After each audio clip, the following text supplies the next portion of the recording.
Listen close, it's the occult folks.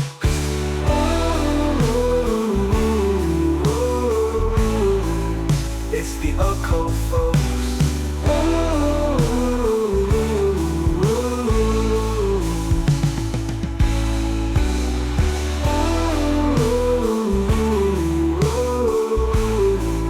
It's the occult folks.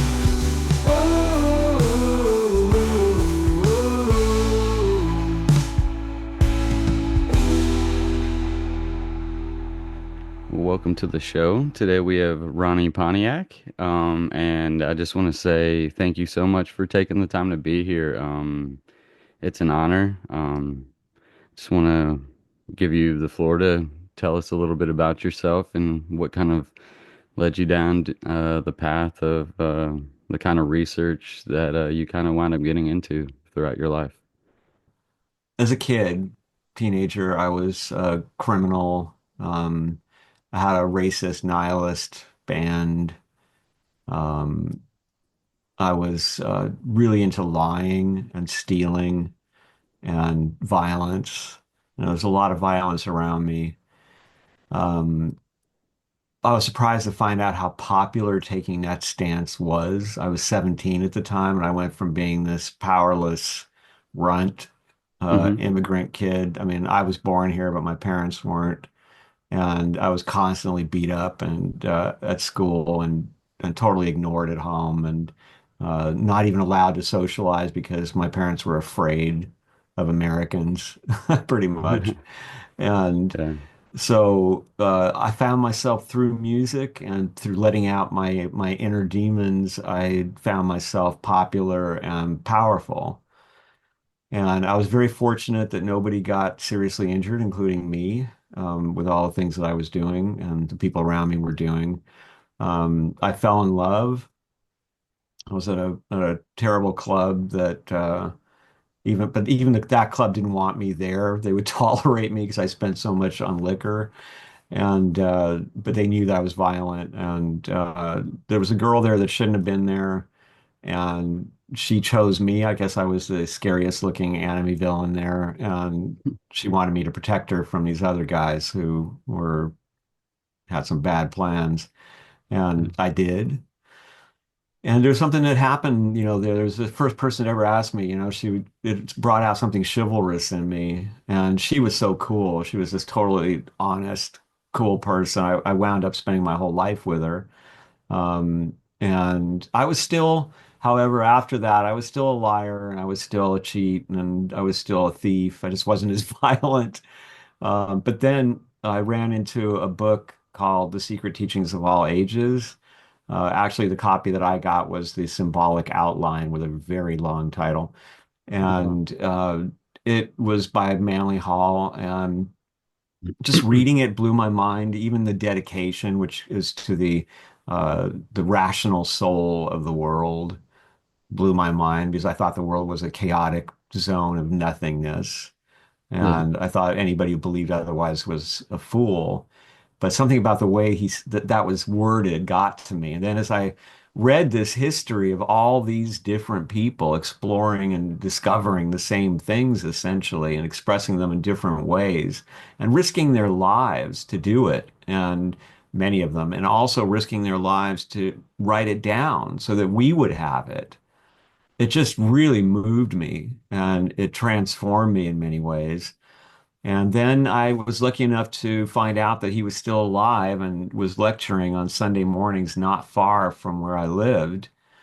So it took me a long time a couple of months to get down there because I really thought, him and the people that he's around are going to look at me and just go criminal, bad vibes, get this guy out of here. But this girl, Tamara, she told me, "Aren't you going to feel bad? Like if he's an old man. I mean, you could have gone and hurt him, but you never did because you were afraid. I mean, are you okay with that?" And that opened my eyes. And I went down there, and he did this thing that I later found out did to many people that came to those lectures. He looked right at me and addressed me and with something very personal. It, I had at that time a major phobia about earthquakes that a friend of mine had instilled in me. She was an older woman who was into Edgar Cayce, and she Okay. thought California was going to drop off into the ocean any minute. And her family were moving to Virginia Beach, and they were begging me to go with them so that I wouldn't die in the conflagration. And I was pretty scared. I was paranoid. This other side of me had come out, and he looked right at me and he said, "People who suffer paranoia about natural disasters because of the kind of life they've been leading and their guilt." And I later found out when I worked with him that he couldn't even see me really, and his vision was not good at that time. So he told me that the audience was basically a bunch of colorful blurs to him. Hmm. But yet he looked right at me and delivered this very personal message. He did the same thing to Tamara, and he did it to many other people that I spoke to after I became part of that community. So that was a trip, and one of the many synchronicities that often saw happen around him. His life was this constant parade of synchronicities, including my arriving in his life because he had I wanted to go the very next day and volunteer, and so did Tamara, because we were just blown away by this man. His lecture was so deep, and just the vibe, the people, what they were talking about, they were so kind to us. We were by far the youngest people there, and I think they were blown away that young people were there at all. So they were extra nice to us, and so we went out. We went there. We tried to volunteer. They wanted her because she had already had office skills. Like she was doing shit like working at a bank when she was 18. Okay. And I had no skills except all the wrong ones. And they couldn't figure out what to do with me because they didn't really need me. But I had answered one question in a way that intrigued the woman who was interviewing me, which was, do you have any familiarity with languages? And I said, kind of. And I grew up with people who spoke several languages. So I've always heard Russian and French and Polish and you know, they were like, "Can you read them?" Not really. I mean, maybe with a dictionary. I mean, it's not like I can speak it or anything. I mean, I just grew up around it. Yeah. Okay, Well, they called up and offered Tamara a job, and I was a dick about it and said, no, no, no, no. If they don't want me, forget it. I'm not going to sit at home with the cats. And Package then they deal. called me and they said, Manly Hall wants to meet you. Man, I mean, it still wipes me out when I talk about it. It was the most mind-blowing thing that could happen, And so, okay, went down there and early the next morning and walked into his office, and he had four of these old women standing there with their arms crossed around him, looking at me like I deserved to be looked at. But he smiled and he was like, "Come on in and make yourself miserable." And I sat down in the chair that he offered, and this gorgeous desk he sat behind was all carved Chinese dragons and stuff, just beautiful, in a room full of mostly Chinese and Japanese art. And he had in front of him a stack of paper, and he said, "Do you know what a bibliography is?" And I said, "No." He said, "Okay." And he said, "Are you familiar with alchemy?" And I said, "I just started reading about it in your book. I really don't know anything about it." And he said, "Well, this is the bibliography of my collection of alchemical and Rosicrucian manuscripts and books, and I want you to edit it." And he like pushes it in front of me. And I'm looking at this thing, and this is a highly technical document with measurements of the books and all this crazy stuff. And I just said, I'm, I'm really honored, but this is way over my head. I'm not that well educated, and I don't even know where to start with this stuff. And he said, "Oh no, that'll be all right. I'll show you what you need to do. I'm sure you'll be fine. Why don't you go in the library, take it with you, have a seat, look it over, and then you can come back and tell me what you think." So I'm starting out to the library, and one of these old women who was the vice president who ran the society, Pat Irvin, like must have run around the other side of the library, and she got in front of me before I even had a chance to sit down. And she said, give me that, and just took it out of my hands. And she said, that was a mistake. I nodded in agreement, I said, yeah, thank you. And then I left and I found Tamara in the gift shop. We went home and I was just like, oh my God, I met him. The guy is so cool. He was so nice. You should see his office. It was just amazing. And the phone rings again, and it's Manly Hall's secretary. And she says, he wants to see you in his office tomorrow morning. Okay, so next morning I'm there at his office, and now it's just him. And the secretary's there for a bit, and then she walks out, and he's got it in front of him again. He pushes it to me, and he says, young man, you will from now on obey only me. If anybody tells you anything that contradicts anything that I tell you, you come and tell me. Now take this and go in the library and look it over and tell me what you think. Yeah. When I came back, I said, well, it's fascinating. I mean, I want to read it and understand it, but I just don't think you can count on me to do this. And he said, how about this? Every morning when you come in, I'll give you an assignment to work on in the bibliography and show you what you need to know. And then when we can have lunch, if you like, in the vault, and you can actually look at the manuscripts and the books and ask me questions about them. And then in the afternoon, I'll look over your work. And he said, I'm sure that in time, I won't need to have any supervision on you. You'll do a great job, and I'll just be able to check out, your progress.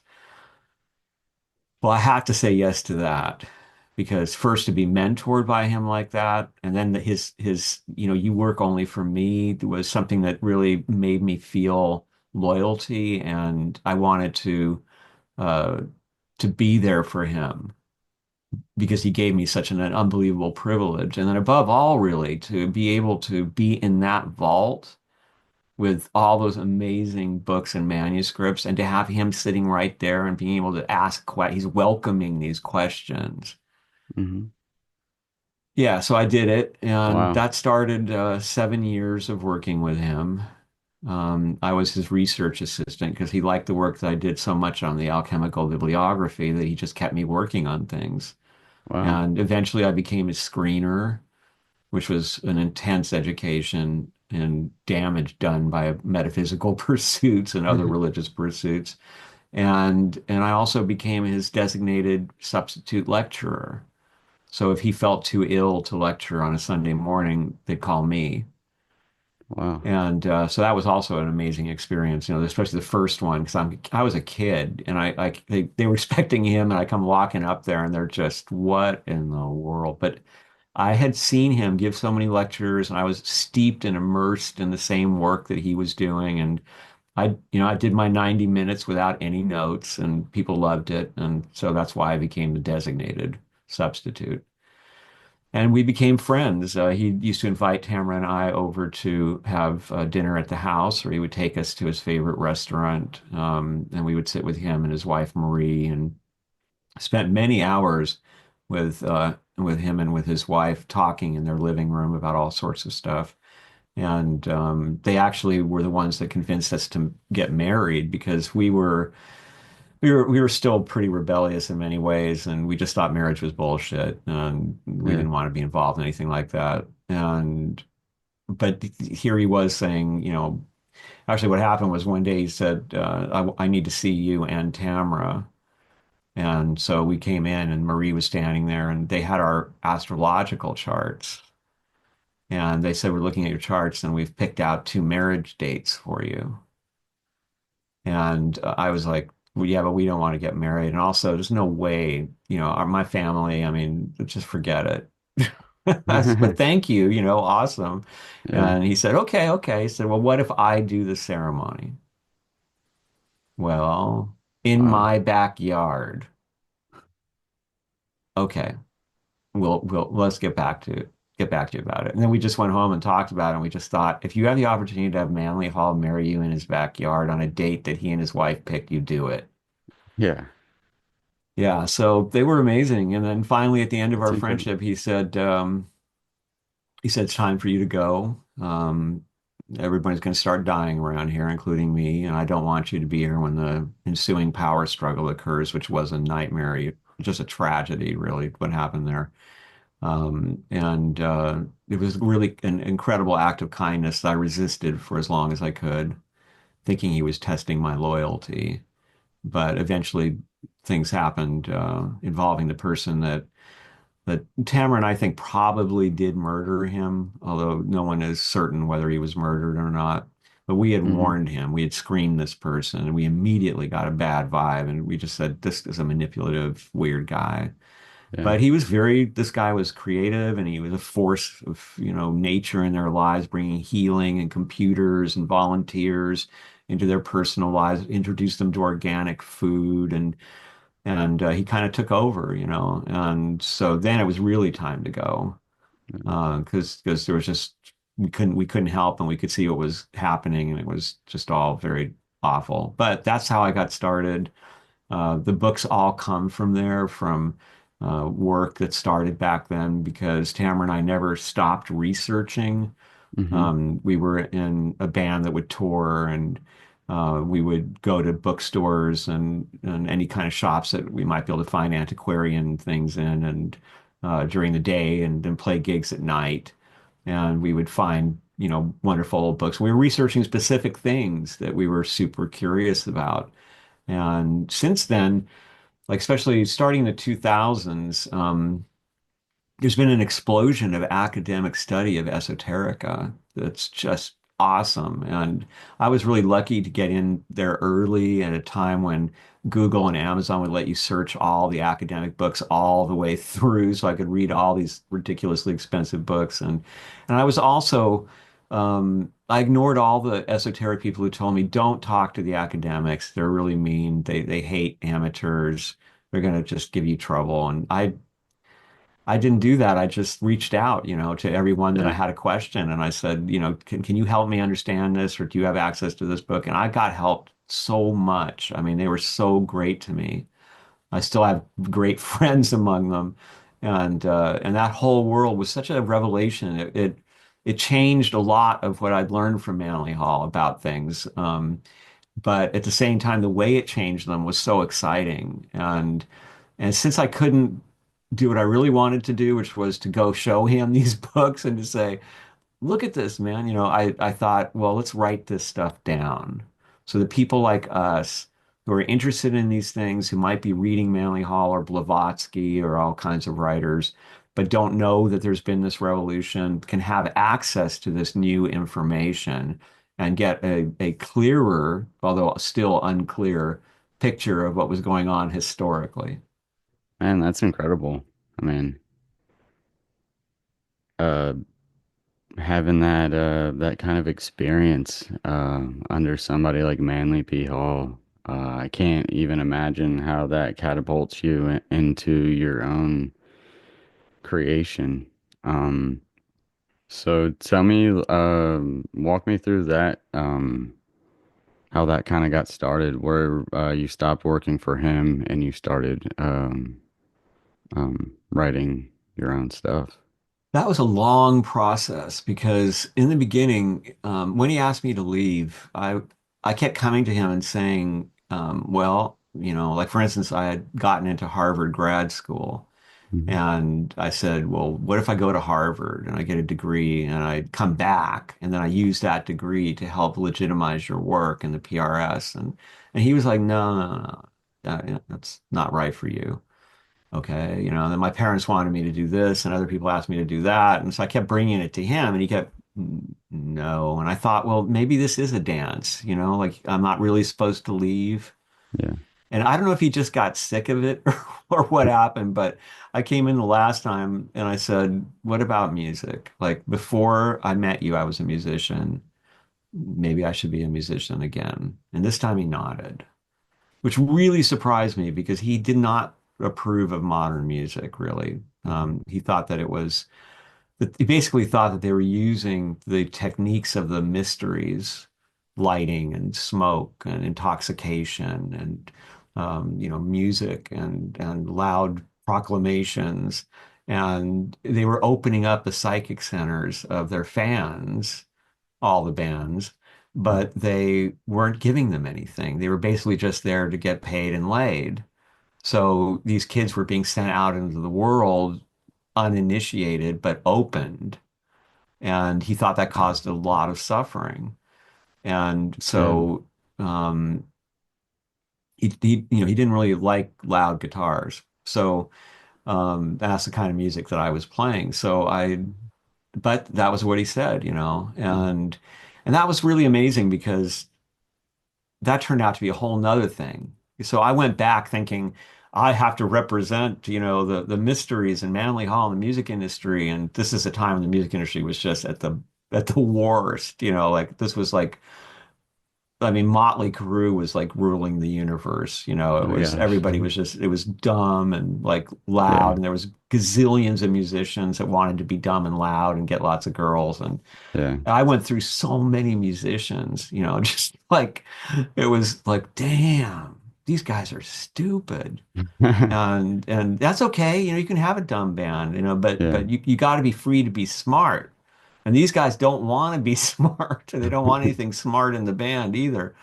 And so Tamara watched all this, and she finally said, look, Ronnie, if these morons can play guitar, I can play guitar. She said, just give me 6 months to learn how to play. And so I said, well, if you're going to learn to play, I'm going to learn to play. Oh, let's do that. Mhm. And so we started to play music together. And that turned into another destiny because unbeknownst to us, like, um, first we got hooked in with this female hardcore band that was called Crucifying Girl Jesus. And they like ruled LA's underground kind of queer hardcore scene. Yeah. And we became their roadies and like did lighting for them and stuff like that. I became a roadie for this band Snapper that was this like punk trio that would open for all the big old school punk bands, right? Because they were Cool. crusties. Yeah. And then we stumbled into the Riot Girl movement.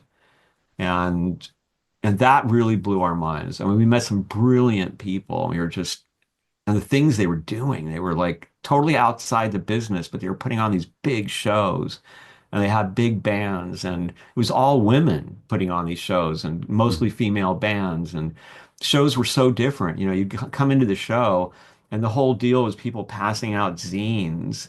And then between songs, people would sit on the floor and read each other's zines, right? And we were like, this is like PRS or something. I mean, this is so cool.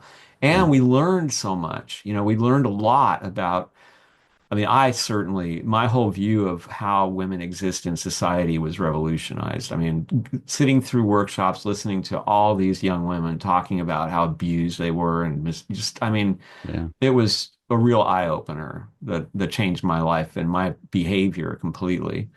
And, so we went full whole hog into Riot Girl, and this would be like around the time that Kurt Cobain died, so like 94 in there. And his manager, Danny Goldberg, was into us like from the beginning.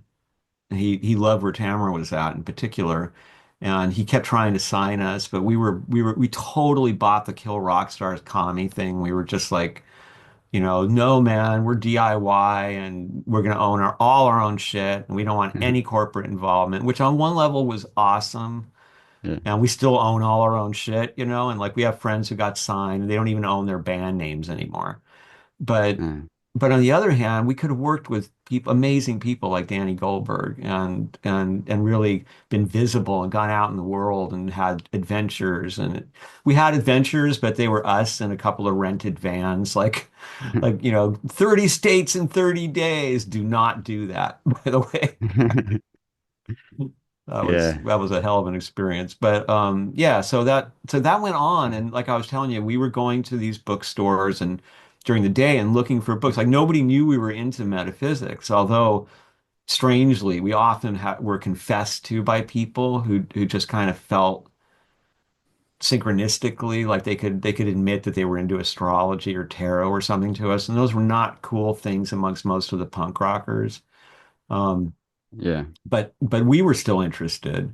And so we kept taking notes and taking notes, and then eventually we became involved in the 2000s with something called Utopia magazine, which was really an effort to have a spin-free news zone, but also showcasing a lot of talent that was coming out of the early burner culture and a lot of high intellectual psychedelic kind of stuff and Mm, a lot of social engineering questions and analysis and we became like Tamara became like the main interviewer for Reality Sandwich, which was their main website, and I was this kind of freelance writer, and we started to write about some of these things, and the reaction to my writing about the history of metaphysics in America, and particularly, was very strong.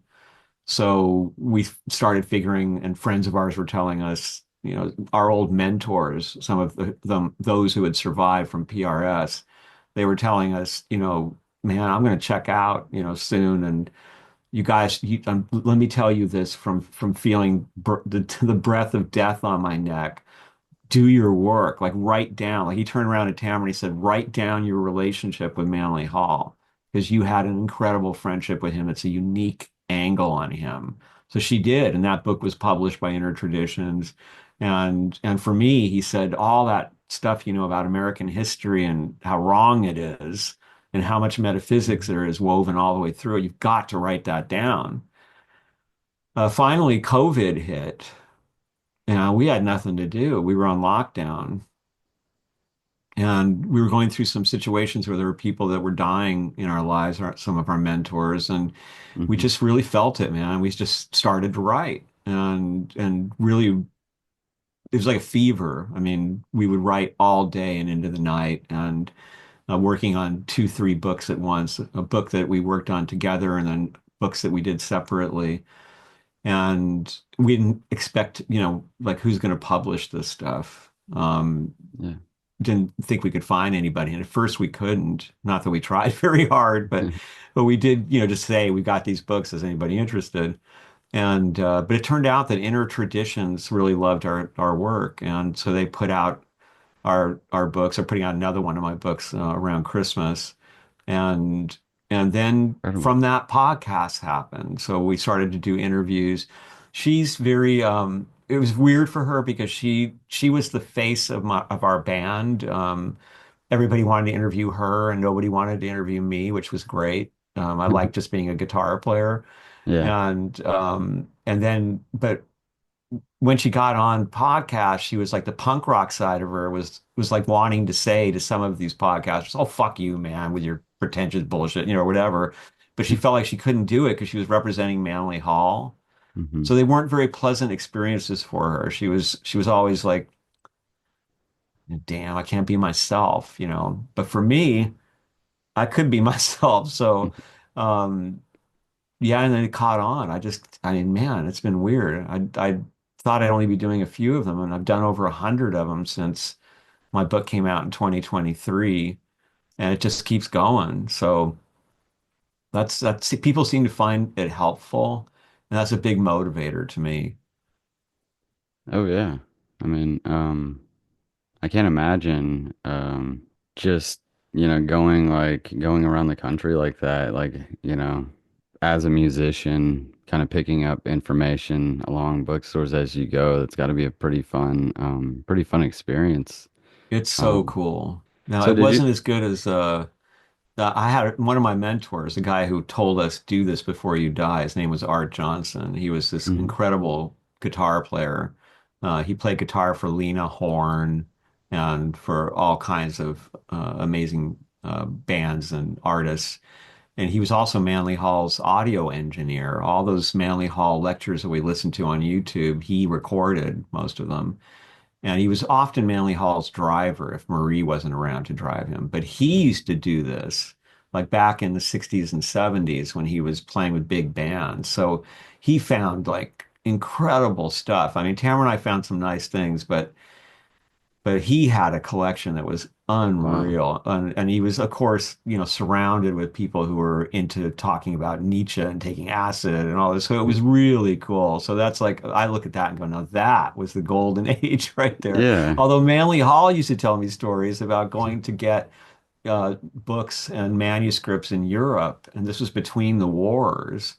And Mm-hmm. people had no patience for metaphysics and idealism. They thought it was all a bunch of bullshit after going through the war.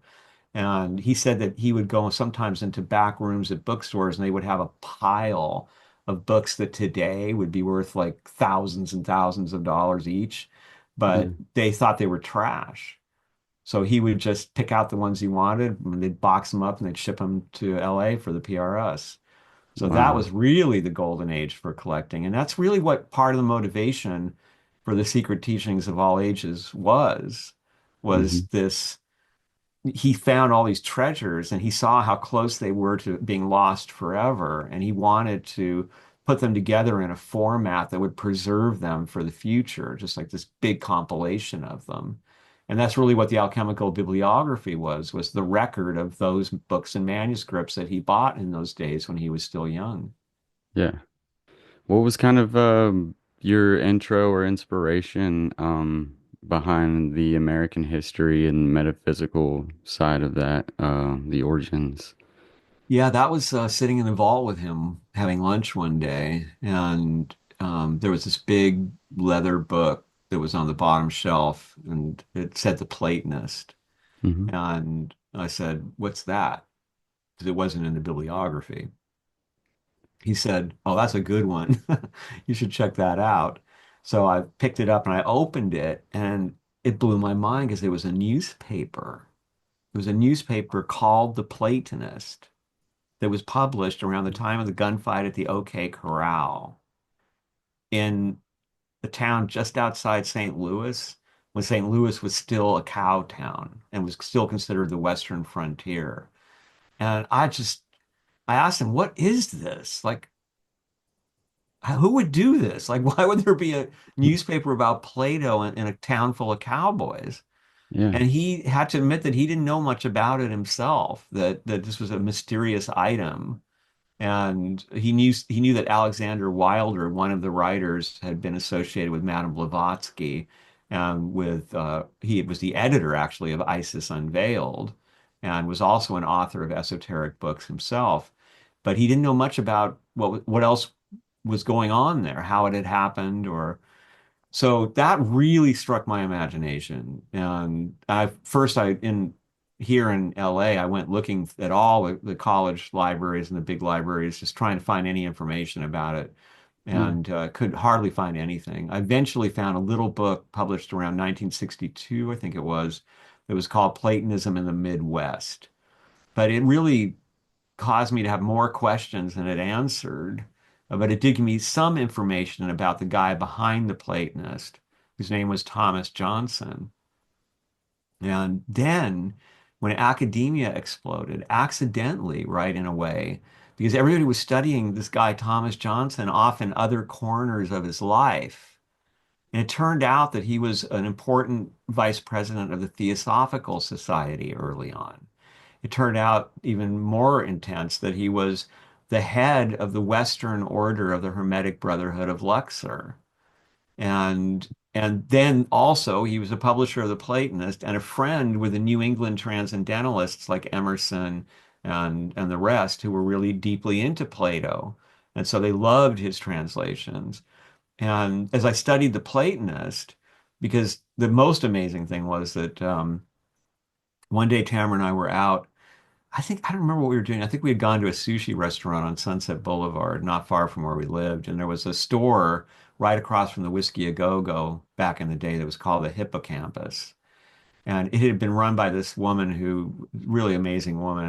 And back in the day, like, supposedly I wasn't there, but like Jimi Hendrix and Jim Morrison used to go in there. And it was Oh this wow. hot spot in the 60s. The Rolling Stones would hang out. And when we went there that night, which was, I think, in the 20, no, it must have been the 2000s. Um, there were three books on this little table upstairs. And I was like, oh, what's that? And I like pick it up and it's a freaking copy of The Platonist. And it's the whole bound edition. And then there's two copies of these early Thomas Taylor translations of Plato. I was just, like, Yeah. gotta get this. Like, I'm sure I can't afford it, but we were broke. But So we took him to the front, and this really lovely gay man was working the front because she was too sick and old now. And he was like looking at us skeptically, and he said, "Well, what do you want these for? You know, and decorations?" And I said, "No, no, I want to read them." He said, "Okay, hold on." He goes to the back of the store and he calls her and he tells her there's somebody here who wants to buy the books and he wants to read them. Well, she sold us all three books for $100, Mm. which was tough for us to do, but Yeah. we did it. The books were probably worth 5,000 or something crazy. I mean, they were Yeah. super rare. And so we had our own copy of the Platonist, and that sealed it. We were like, okay, now we must dig into the mystery of this thing. So we Mhm. read the whole everything, the ads in it, just checking it all out, and we found amazing shit. Like, for example, um, this was the first place where anything was written about Sufis in America.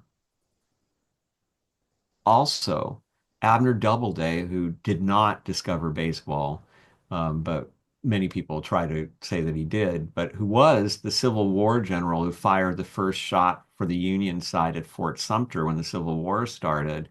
He did a whole series of translations of Eliphas Levi's Transcendental Magic in sections in this Yeah. newspaper. So, I mean, it's not crazy enough that here's a newspaper about Plato, Yeah. but here's this Civil War general translating the most notorious magus in Europe, the father of ceremonial magic. And that was just, so that really was like our holy grail and like really set us off on the path. And what we discovered was um, that these were just, they were really amazing creative people, and that actually Plato was a fad in America at that time. All the newspapers and magazines carried articles about Plato, and we found like in the Platonist itself, these records of parties that like women who were like teachers and the wives of leading citizens of these small frontier towns, they would have Plato parties, and they would all read Plato together and write poems about Plato, or they would invite people to come lecture about Plato who would like tour around lecturing about Plato. So that was also mind-blowing that Plato had been this thing in America and Yeah. was hugely influential as a result on ideas in places like spiritualism. A lot of the mediums had Platonic concepts. They were talking about Atlantis, which Plato talked about. They're talking about reincarnation, which Plato talked about. And so that just we were just at a certain point so blown away by how much of this stuff there was and how wrong the history we had been taught was, that we had to just immerse ourselves in it and share it. Yeah. What were some of the most crazy things that you found? Like Hmm. some of the anomalies throughout history. Sure. A really good example, I think, is that we have this idea about pilgrims Hmm. that we're taught. And especially at this time in our history, we've got a bunch of people who are acting like this is a Christian country. This was always a Christian country. The Pilgrims were pure-hearted Christians. And Hmm. that's not true. First of all, academic study has proven that we weren't all that Christian. Like we have in the early days of the colonies, we have records of census and also of leaders complaining because they can't get people into the pews. And they're saying that they've all gone native and they live Yeah. according to their own folk superstitions, Hmm. and they're swapping ideas with people from other countries. And Yeah. um, that's something like only 15%, I think it was, identified as being Christian, part of a Christian denomination. They Hmm. might be Christian, but they weren't going to church. Yeah. Also, their definitions of Christianity were much different than modern definitions. They were much more liberal than Christianity has really maybe ever been. Except, well, no, there were times when it was remarkably open to the esoteric, but usually not. But here in America, they went hand in hand. And Hmm. I argue in the book that actually American Christianity, especially the prosperity gospel, resembles American metaphysical religion more than it resembles real Christianity, because at its core, Christianity is teaching you you don't want to be rich because good luck getting into heaven if you're rich. It's a burden that on the soul. No violence, turn the other cheek, flee worldly power, just render unto Caesar. But this world is a trap of the devil, and you want to get to heaven. Mhm. Now we have preachers saying, if you're not rich, it's because you're not in good with God. If Yeah, you're not rich, it's because, you exactly. still think that you should be poor for some reason, but God wants you to be rich. And by the way, if you don't agree with us, we will either beat you up or kill you. Yeah. It's like, wow, okay, but that's very American. And that idea that we can think or believe our way to wealth, or that the gods will grant us wealth when we know the secret, is also very metaphysical religion. So now we go back and we look at the pilgrims, right? Hmm. And you're looking for evidence that they're not what we thought they were. My favorite example is John Winthrop the Younger. John Winthrop the Okay. Elder was the founder of Massachusetts Bay Colony and one of its first governors, and was always is held up as, the Pilgrim's Pilgrim, the great Pilgrim Elder. And his son, the Younger, first of all, starts out studying alchemy and astrology in London, and then goes out looking for Rosicrucians, because even though the Rosicrucian manifestos by then were considered a joke, they weren't a joke to him and to his friends. And they wanted to find real Rosicrucians. So first they went around to everybody they could find in England, and they didn't find anybody they thought made sense. And he even tried to get to Constantinople, imitating Father CRC in the manifestos, and did travel far looking for Rosicrucians. He learned a lot, but he claimed that he never actually met a real Rosicrucian. And yet he lived his life guided by Rosicrucian principles. So his father tells him, "All right, kid, time to come join me in the new world." Well, he sends over his family first, and then he gathers all his stuff. And when he comes over, he has these big barrels that are marked with John Dee. I mean, like the most notorious Yeah. occultist in British history. They're marked with John Dee's famous Monas Hieroglyphica symbol. And that's like having a pentagram on your stuff, you know? And in the barrels are a lot of John Dee's books and John Mhm. Dee's manuscripts and John Dee's alchemical equipment, which he's bringing to America. You might think, well, this must have been a secret. Even if they branded it, people didn't know what the symbol meant. But he sets up an alchemical lab in his dad's house in the middle of the Massachusetts Bay Colony. And everybody knows he's practicing alchemy. Everybody knows he's doing astrology to support the alchemy practice so he can be doing it at the right times and such.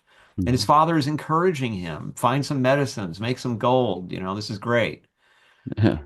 Eventually, he gets tired of dealing with the more conservative members of the pilgrim community there, who are like, we don't know about this alchemy stuff. We really don't like that our leader's kid is doing this. So he decides, I'm going to go off. I'm going to find a new town. I'm going to invite everybody there. They can be any religion.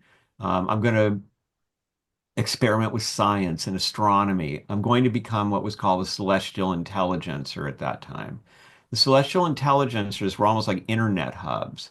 They were these people who were really into science and into cutting edge spirituality, and they would write to each other and send instruments like telescopes, which were newly invented. And they kind of were the beginning of science and of the Royal Society, and they wanted all to get together in America.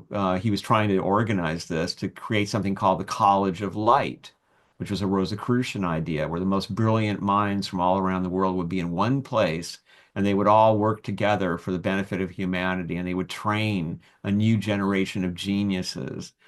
But unfortunately, the indigenous people who finally realized what was really going on declared war, and there were mass burnings of towns, and people didn't want to come from Europe after that. But while he was out there, John Winthrop the Younger became very famous for making gold. They used to show this is the hill, they called it Governor's Hill, where he used to make gold. They said that he would come down from the hill with a string full of the purest gold rings anybody had ever seen. And he Mm. used them to pay for all these projects he was doing, like desalinization or mining for iron ore, or just pushing science and Yeah. trying to get up on a higher level in ways that would benefit the community. At the same time, he was protecting the innocent, the Pequot tribe, who had suffered horribly from the diseases the Europeans brought with them, and who were being enslaved by the Mohegans. And this guy steps in the middle of it, at great danger to himself. The colonists are pissed at him, like, don't get in between this, what are you doing?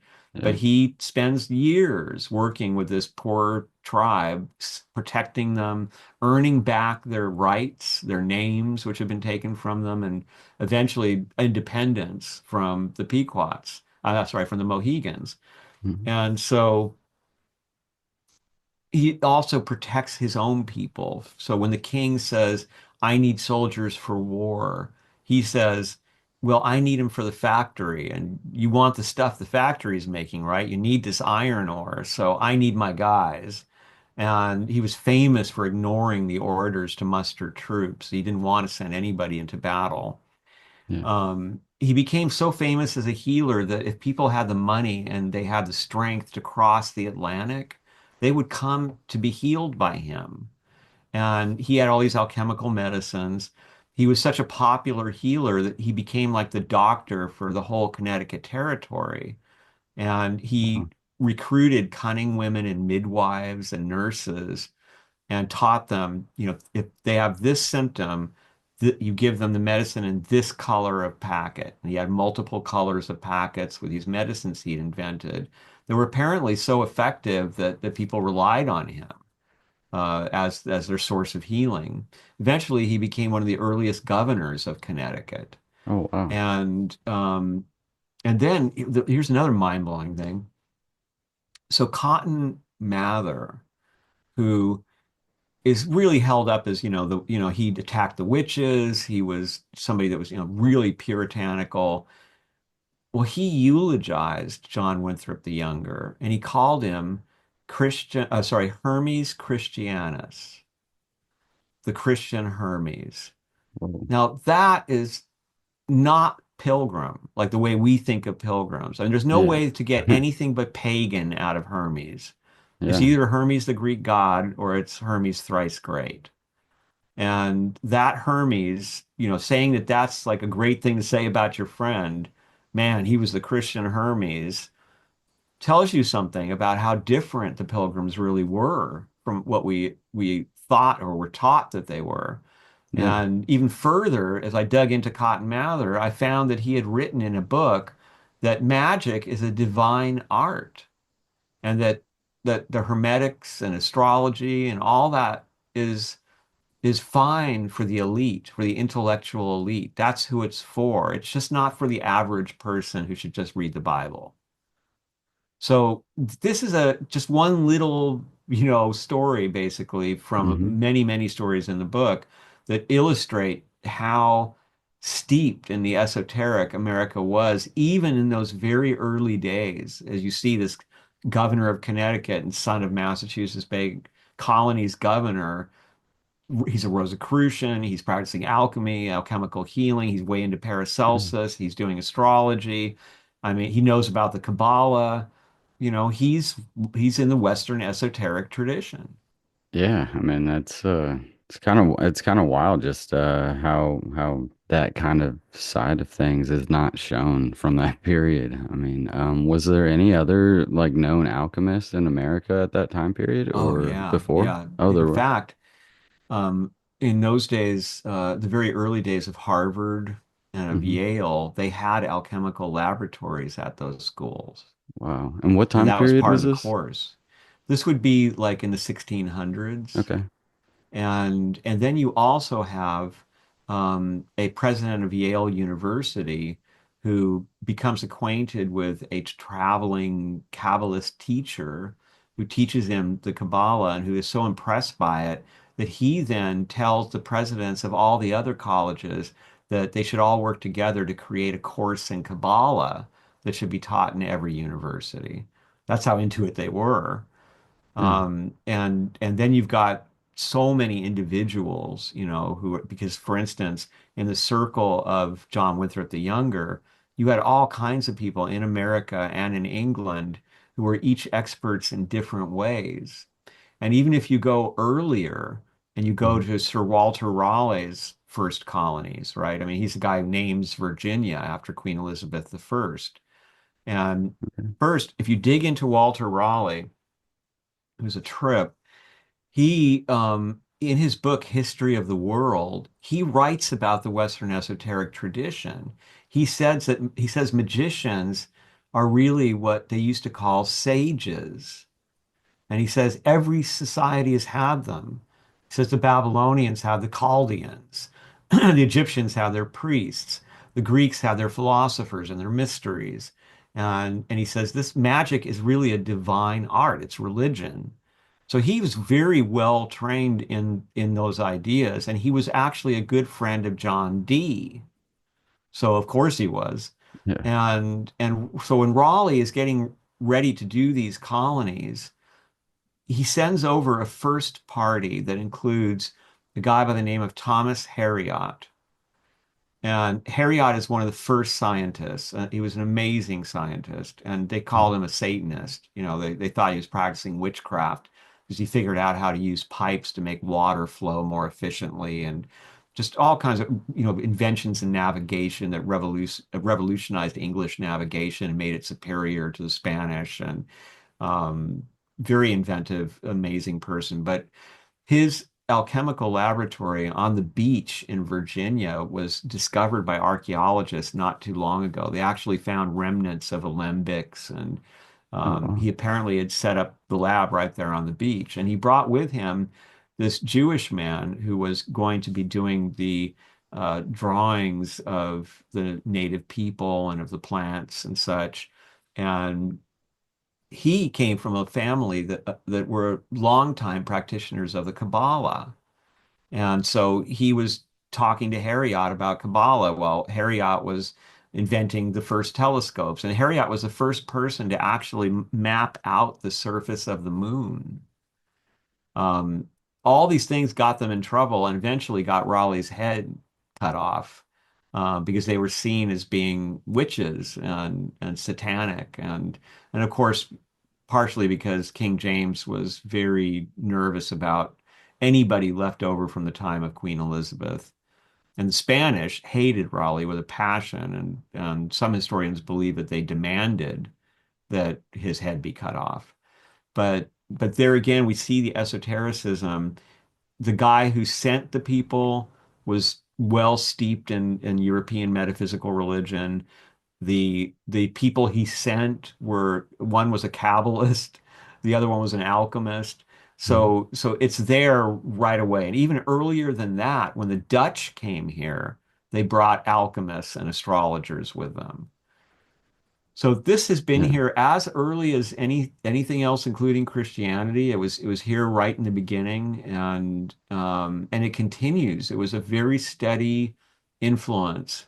The reason that it was written out of history, I think, it's almost innocent in a way, but I guess it really isn't, is that first of all, because Christianity was this monolithic religion in America for so long. Mhm. When we're hearing today, for instance, in the news about politics, that they're trying to reestablish this Christian religion in America, and Christians will be protected, and you'll get, special compensation if you're Christian, you have a lot of Yeah. kids or whatever. That's how America was for a long time. It was run by white Christian men. And they didn't not only find anything interesting about the esoteric tradition, they suspected that it was at the best heresy and at the worst satanic. Yeah. And then in the schools, in the colleges, the feeling was that they weren't worth studying because they were just superstitions. So if you were studying religion in America, or for that matter, Europe, you were looking at the Episcopalians. You were looking at the Mormons. Even that was considered shaky. writing about the Pentecostals was considered radical because they weren't considered to have any institutional historical importance. So Hmm. they weren't worthy of the attention of historians, right? But then all of a sudden you have this revolution that occurs in America that kind of starts mostly in America that starts like in the 80s with some key books that start asking serious questions. And then there's a watershed moment in the 2000s when this wonderful scholar, Catherine Albanese, publishes the first really serious book on American metaphysical religion, which is called A Republic of Mind and Spirit, that Yale published. And here the whole esoteric thing is just laid out. And Wow. then other scholars came and started to explore all these openings that she showed them to all these fascinating places. And of course, these scholars have access to archives that the amateur scholars like Manly Hall or like myself didn't have access to. And so that's why things were revolutionized. So for example, we found that in the book I'm working on now about the origins of Rosicrucianism, Mhm. if you've read about Rosicrucianism's history, you generally will run into Robert Flood and Michael Meyer or Mayer, and they are considered very likely to have been Rosicrucians. And they are also often described as very likely to have been friends because they had the same publisher, Thomas DeBry. Well, actually, now that we have more information that came out of the archives, we found in the case of one of them that he swore that he wasn't a Rosicrucian in a sworn affidavit that was included in this very rare book that he only published a few copies of. And then the other one we find is talking about the other one like I don't like this guy, he puts down the Germans and the British are immoral and I don't like his writing either. And I mean it's certainly not, two ascended masters talking about each other. I mean this is just two guys who have very similar beliefs, but they just instinctively aren't getting along. The Yeah. problem with Rosicrucian studies though is was that all a show? Was it misinformation? It's so easy to say, well, yes, they really were Rosicrucians. Of course, he swore he wasn't a Rosicrucian. That's what a Rosicrucian would do because they were supposed to be invisible. That meant you never admit to it. And that makes it just a hotbed of speculation and conspiracy theories. And I think that really Yeah. contributed to the reason why it became one of the elites that people are afraid of because there are people who think the Freemasons are evil, and some of them think the Rosicrucians were evil or are evil. Hmm. And some of that comes from Catholic, I mean, generations of Catholic propaganda, Yeah. which is stunning. I mean, I actually write about some of it in this next book. They were great at it's just similar to what happens now. You just say the worst things you can say about somebody, and somebody's Yeah. going to believe it and that affected the way the world saw esoteric practices and beliefs for a long time.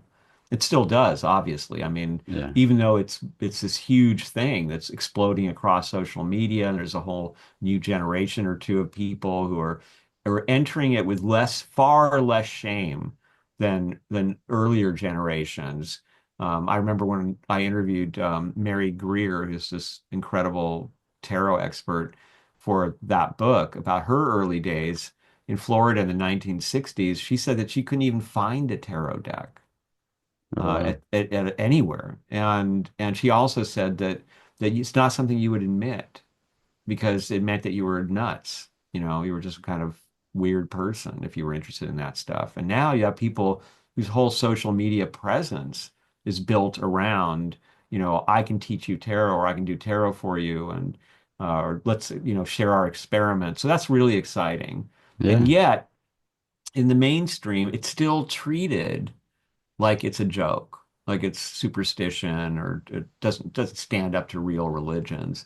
And yet, in Europe and in America, it has been a religion influencing culture for, I mean, if you're going to include Plato, which, why not? The Western esoteric tradition does. We're going back thousands of years of this tradition. Yeah. Yeah, it's all about what this new research shows us about the context in which Rosicrucianism appeared when it first appeared. Okay. And it really looks like it was, basically radical college kids.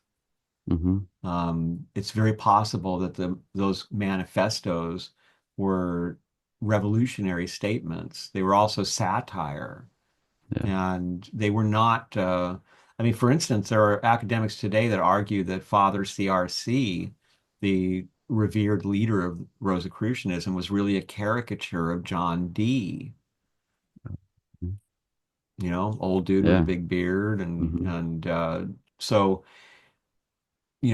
we will never know. I mean, that's the beauty of Rosicrucian studies, just like Orphic studies. I mean, it's like Zen. The Yeah. deeper you go into it, the less you know. Yeah. And So what yet do you, oh, sorry. you evolve. Go ahead. Mm-hmm. Oh, I was gonna say, so what do you think caused like the shift from that kind of acceptance from the colonial days of alchemy, likely when the Christian kind of thing took over? It's always there, and it's always saying we're the only game in town. Mm-hmm. And it gets very strong in the early 1800s when you have this great religious revival. A lot of revival tent meetings and a lot of evangelical stuff takes off at that point, and Christianity becomes really dominant for a while there as a populist movement. But even then, I mean, there isn't a time when there isn't something going on in America that's related to the esoteric. So, Yeah. the New England Transcendentalists are going to be the other side of that. They're going to have their big tents, and they're going to be talking about Plato. They're going to be talking about Eliphas Levi, and um, then before too long after that, you're going to get to Theosophists. And they're going to suddenly break open all this Eastern religion and all these interesting myths about Western religion. And so it's constantly this streaming kind of underground presence, while Christianity kind of oscillates between periods when it's very dominant and visible as the dominant force. So including, for example, here's a good example. Look at the 80s, Mm-hmm. right? So on one hand, this is the time when Reagan figures out, instead of our evangelicals and Catholics thinking that they should stay out of politics, let's get them in politics. Let's use abortion and other issues to get them very political and support our party. And he wins twice. And the Christians are huge. They're running the satanic panic thing, and they're having meetings about why rock and roll is bad, and the Senate's talking about it. I mean, it's pretty Christian. Yeah. And yet, the New Age movement is happening. The Bodhi Tree Bookstore is born, and all these gurus happen, and all these people, Shirley MacLaine becomes famous for her New Age and psychic beliefs, and that stuff gets really big. And that often happens. It seems that when one gets more influential, the other one rises up. And so now what we're seeing, I think, is even more interesting because I think it's changed somewhat in that we're getting these kind of migrations. Like I'm meeting a lot of people who maybe they started out being raised strictly Christian or Catholic. Then Mm-hmm. they go into the occult in some level. Then they explore Buddhism or something like that. Then they go back to Christianity, but they take with it the Buddhism and what they learn in the occultism, and they're kind of Yeah. evolving their own specific language and understanding of what's going on, which is really the tradition in America. Is that in America you find, and you have found from the beginning, these two streams. This, on one hand, you have the pilgrims on the strict side who were like, it's got to be our way. We're the only ones who are right. Everything else is not just wrong, but damned.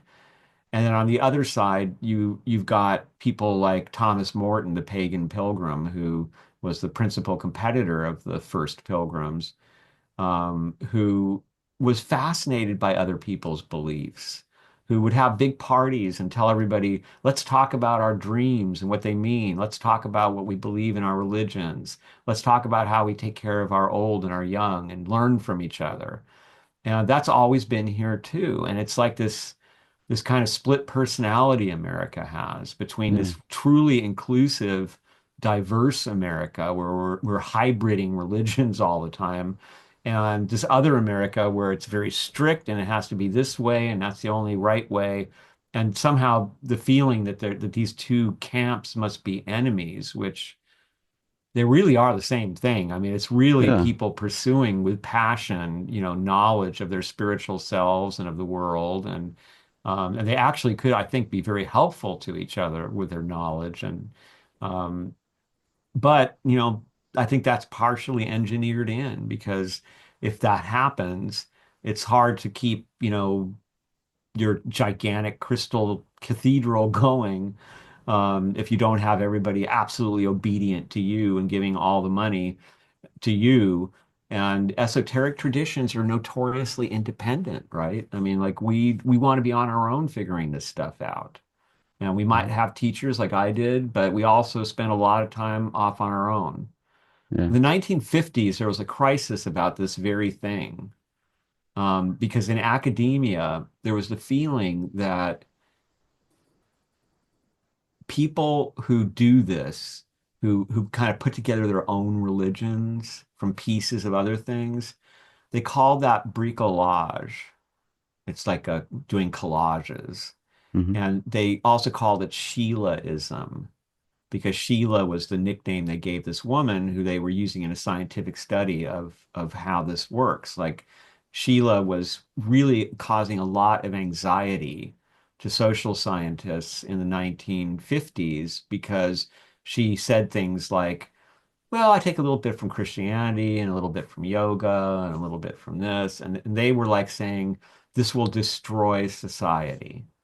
Where will we have unity if people aren't going to church?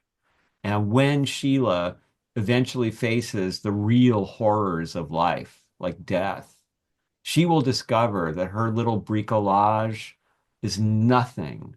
And she'll be left to suffer the full brunt of the agony of not having the true spiritual solace of real religion. But that didn't happen, right? Like, Hmm.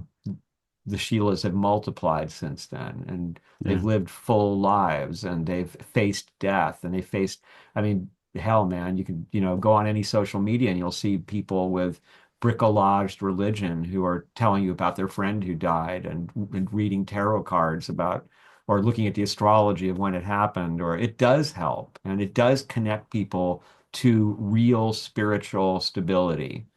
Yeah. And it does open up the wisdom centers, as they used to say. So that anxiety turns out to have been false. And also you wonder why they didn't look at the anxiety and the dis I mean the real dysfunction caused by the great religions. Patriarchal religion has caused a lot of suffering.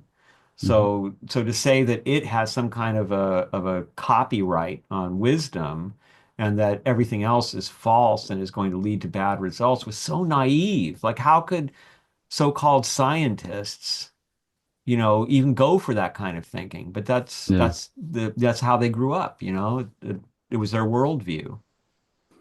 Yeah. So do you think people like, I mean, personally, I've kind of seen it, kind of stray from that really, religious format like Christianity and into this kind of, study because they can't really find the answers within that religion for some of the things they might be experiencing. I think so. I mean, I know that for instance, there are people just born with predilections. So I mentioned Tamara earlier. When she was a little girl, her mother was evangelical Christian her whole life, pretty Hmm. much, although she learned to be pretty quiet about it. But when she tried to take Tamara into a church, Tamara clearly remembers seeing the body of Christ hanging on the cross and thinking it was the most horrible thing. Why are they torturing that man?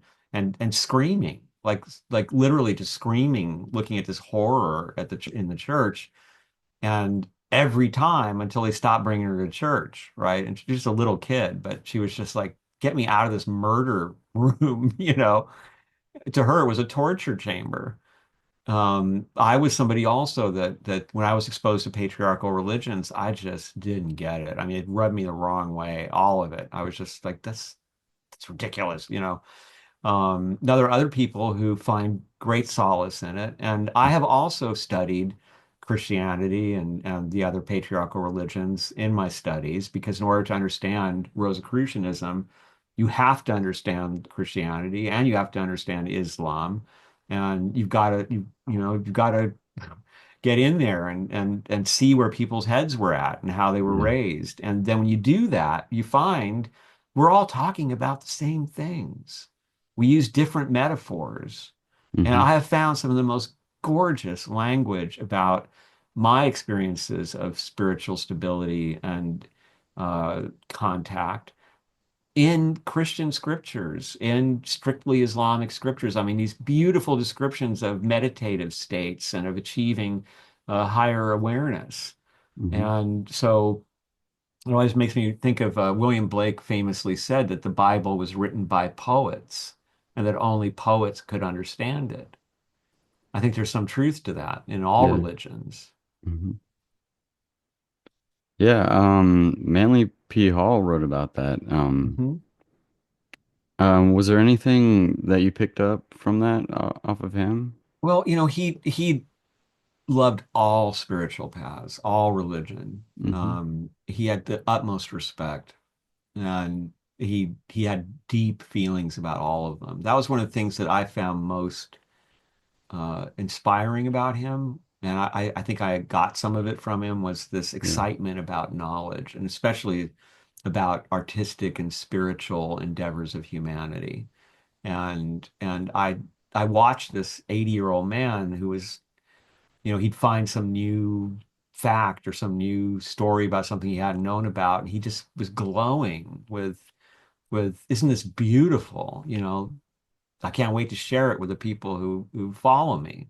Yeah. And that really stuck with me. I really feel that myself. I get a huge kick out of seeing like for example, one of my main practices is something called the Secret of the Golden Flower, which is a Chinese alchemical meditative practice in the Taoist tradition.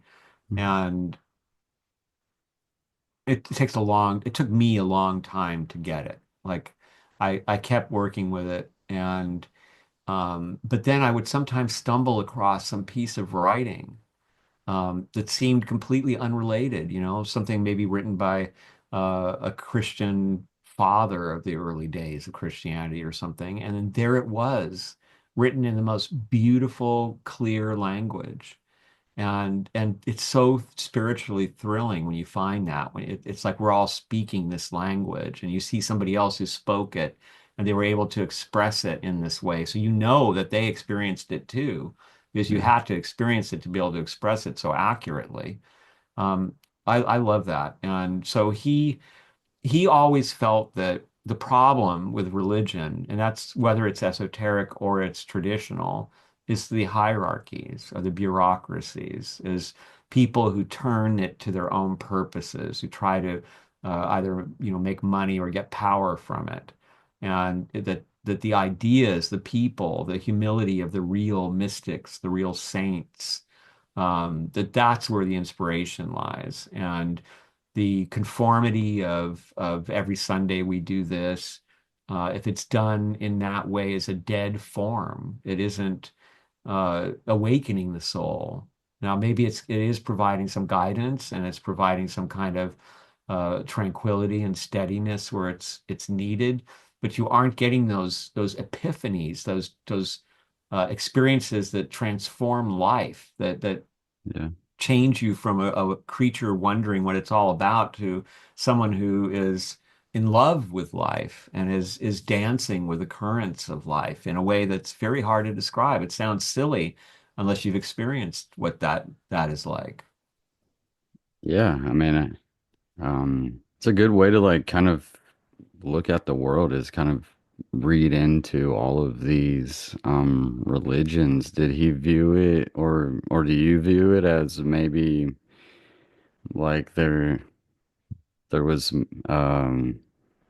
at one point maybe just one major thing that people believed in, and at some point it was split up into these kind of ideas or religions? I think that at times in his life he did follow Blavatsky in believing that the esoteric wisdom is sort of the most is the closest to the original wisdom that all the different religions and esoteric paths have emerged from. Hmm. Blavatsky was really into these big, that all started here kind of thing. Now, I personally, I think it has more to do with what it means to be human and Yeah. of our anatomy, spiritually, physically. Of course, we have very similar experiences. Of course, we can recognize in each other's experiences similarities with our own. And yet it's going to be very different because different cultures different ways of viewing the world require different metaphors. So you may have in one culture, you have a goddess like Kali who is, slaughtering everyone because she's time and she's the principle of death and impermanence in the material world. And she's actually liberating everyone's souls, which is a good thing. But if you see her all, tongue out and blood everywhere and human heads and weapons in all of her hands. To a Christian, she looks like a demonic nightmare. If you're a Christian who thinks that sex is bad and you see tantric statues, and Manly Hall had Yab Yum statues in his office, Mhm. you think that's filthy, it's pornography, but it's really a vision of the soul and the body united in Mhm. deep love for each other. So once you get past the prejudices, you start Yeah. to see all the similarities and you start to understand the deeper meanings of these symbols. Yeah, it is like a kind of a perception shift or just the way that you kind of see the world. It's like Yeah. the way that you're raised and kind of presented everything. It's just so different Hmm. than kind of these things that you start to find through this type of research. Hmm. So you say with the human experience, was there anything through what you've kind of learned that is just extraordinary that we're not really taught? Well, yes. Sorry. Um, Sorry, it could be a vague question, but um, well, like I mentioned, the secret of the golden flower, mhm, and I find that was really the most helpful practice I think that yeah, I've done. Um, a short version of it would be to say that the idea behind it is that when we incarnate into a body, that our soul doesn't actually split, but it's useful to speak of it as splitting into lower and higher. The lower is what keeps the body organized, sustained through time. It builds the body. It learns how to speak. It learns how to walk. It picks a job. It has a family. It is involved. It is the life and the consciousness of what most people think of as themselves. mhm, When it is disconnected from its higher part, which remains aware of the world that is unobstructed, its true self outside of time, it becomes a claustrophobic situation. Um, it's something that Aristotle described as being like the Etruscan pirate torture of tying a captive face to face with a corpse. That's mhm, how the soul feels trapped in the body. And so it identifies with the body, and yet it isn't the body. So it's a frightening situation to be in. You wake up one morning and some part of you is doing something weird, and you're like, what? Wait a minute, that never happened before. You feel like you are being subjected to things that you can't control when you're in a body. yeah, And society feels the same way for most people. So when you live that way, you tend to live with a lot of fear and anger. You're afraid of the world because you're afraid that you amount to nothing in the eyes of the world, and the world will roll over you and take all your shit someday, and it doesn't matter to anyone but you. And you feel also that you can't trust anyone because everybody is a terrible person. Life is chaos, and there's just what's the meaning of it all? And for many, many people in this predicament, the result is that they become obsessed in one way or another with death. So they love games where they kill. They love movies with like slow-mo carnage of things exploding and body parts all over the place. They love to have true crime shows and find out what kind of horrible things people have done to each other. They like to watch war movies and they get into conflict constantly, either within their families or in social media. And you find these families where, for instance, the father may be like, oh, you mean I'm going to die soon? Good. I can't wait to get away from these assholes. I hate my family, I hate my job. That is the lower soul. Now, when you do the practice and you awaken awareness of the higher soul has a completely different perspective on life. The higher soul understands that the impermanence is out here, not the soul itself. The higher soul understands that it doesn't really know what this is all about, but it's amazing. It's an amazing creative kind of co-creation of everyone rolling forward in its great, colorful, beautiful mystery. And you get to be part of it.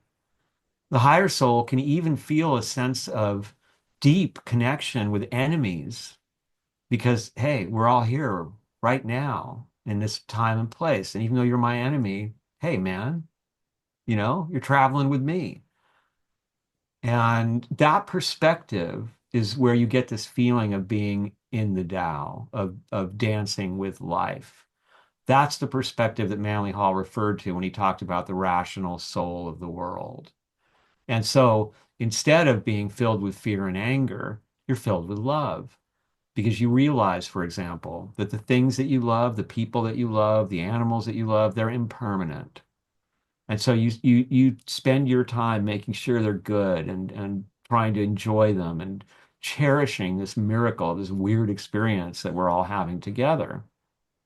And by doing that, you become this force of a positive radiance in the world of healing in a sense, because your love is a neutralizes fear in a way for other people, and you become an example as a sage who is somebody who lives above it all, and not because they think it's beneath them, but because they see the true wider picture of it all, how wonderful it all is, and also how tragic it is that, as Plotinus put it, that the soul loses its wings, that for so many human beings, we forget what we are. And we live these lives just addicted to what in The Secret of the Golden Flower is called leaking consciousness, right? We just leak our consciousness onto all the things. So, people who know more about their favorite movie stars than they know about their family members. Yeah. People who never take a moment to stop and think or feel the inward dimensions, bringing the soul out, Yeah. that kind of life. And according to The Secret of the Golden Flower, if you live that way, you're doomed to live life after life after life until you figure this out, until you wake up. Yeah. And that's So, essentially the same thing the Orphics were teaching, and Plato was teaching, and the esoteric tradition teaches, and you know, yeah. So it's like these worldly things that are keeping you distracted from an evolution within yourself. yeah. And this also leads you to this Buddhist idea that it's not like you have to give everything up. Hmm. Can you do these things without losing yourself? Yeah. Is the whole thing. Can you see it from that bigger perspective and feel the wonder of it and the pleasure of it, the ecstasy, and not become addicted or otherwise actually cloud your awareness instead of making it clearer? Yeah. So do you think it is like that's kind of holding so many people back. It's just like these worldly distractions from kind of this awakening in a way. I know the internet's kind of No, helping out I with kind it, of, I but guess I feel like maybe it's all happening the way it's supposed to.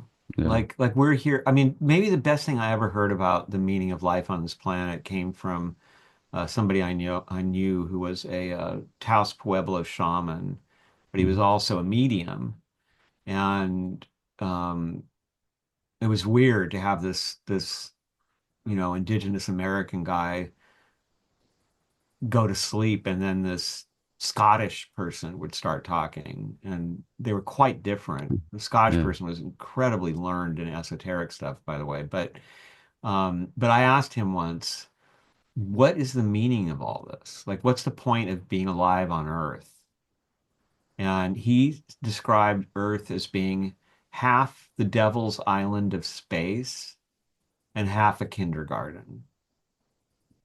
And he said that all the little Hitlers from the universe are sent here to learn some very simple lessons about consequences and compassion and love. He said that's a beautiful thing about your planet, that that's what your planet specializes in, teaching those lessons. And so, I mean, I'm sure he said it tongue in cheek, but that has rung in my head ever since. And I just think, think about everybody, even think about ourselves, right? I mean, we're all like little Hitlers. I mean, it's so easy for Yeah. us to get worked up and, I know exactly what's going on. And I know, it's just, Yeah. and it's so hard for us to kind of feel compassion and love and not put ourselves up front right away and then destroy anything else that gets in the way of our will. So that one really rang for me. And I think that that might be what it is. It isn't so much that there's something wrong with this school that we all live in. It's that the people that are brought here, the souls that are brought here, all have these harsh lessons to learn about cruelty and putting common good above personal wishes and just and by the way, this has been mythologized so often. I mean, like in the Orphic teachings, this is because the human being is made up of the Titans and Mhm. of Dionysius, right? So part of us is titanic. We're hateful, we hate the gods, and we're jealous and we're angry. We want to destroy things. We're like natural forces gone out of control. Mhm. And the other side is a God, is outside of time, it has all the wisdom of the gods. And we're at this unholy blend of these two elements in Orphism. And we live many reincarnations purifying the Titan part of ourselves and awakening, remembering the divine part of ourselves. So the Orphics saw it the same way, really, and many other traditions, have that same pattern of we're a mixture of these two qualities. And so Mhm. when we come here to learn, it may take many lives, and we may need difficult situations and societies. That's why I think you see in this world, if you study history, that whenever there's an extreme, there's always a reaction to the extreme. And so we're now living this politically, right? Yeah. I remember back when, like the Obama years, and I helped Tamara. We worked with Danny Goldberg to help get Obama elected back in the day, and Oh, cool. but then we wound up doing a documentary about how shitty Obama's policies were for Mexican kids who grew up here but were never citizens and who had no Yeah. relatives in Mexico, and they just got threw them out into the sewers in Tijuana. And but during those days, it was really bad for our band, like because everybody thought, Yeah. hey, this is it. We don't need Riot Girl anymore. We don't need anything like that. I mean, we've got a black president. We're taking care of the transsexuals. We care about homosexuality. All that old nightmare that we've all been fighting since the 1950s is gone. Mhm. And I always remember Tamara, who usually describes herself as white trash, saying, "No, my relatives are out there. Like I know them. They're seething, and they're not done yet. The Civil War ain't over yet." And, sure enough, I mean, Yeah. I believe that it was pushed too far, trying to do too much good, too much of one point of view being pushed, and with a condescending attitude. Like if you don't see it this way, then you're not fully human in some way. Well, now we're at the opposite side. Yeah. And now we get to see they have seized power. They're doing what they think is right. And now we're on the other side going, oh my God, what's happening? And are we going to survive? And that's how they felt. They felt that they were Yeah. being attacked at their very core of being, you know?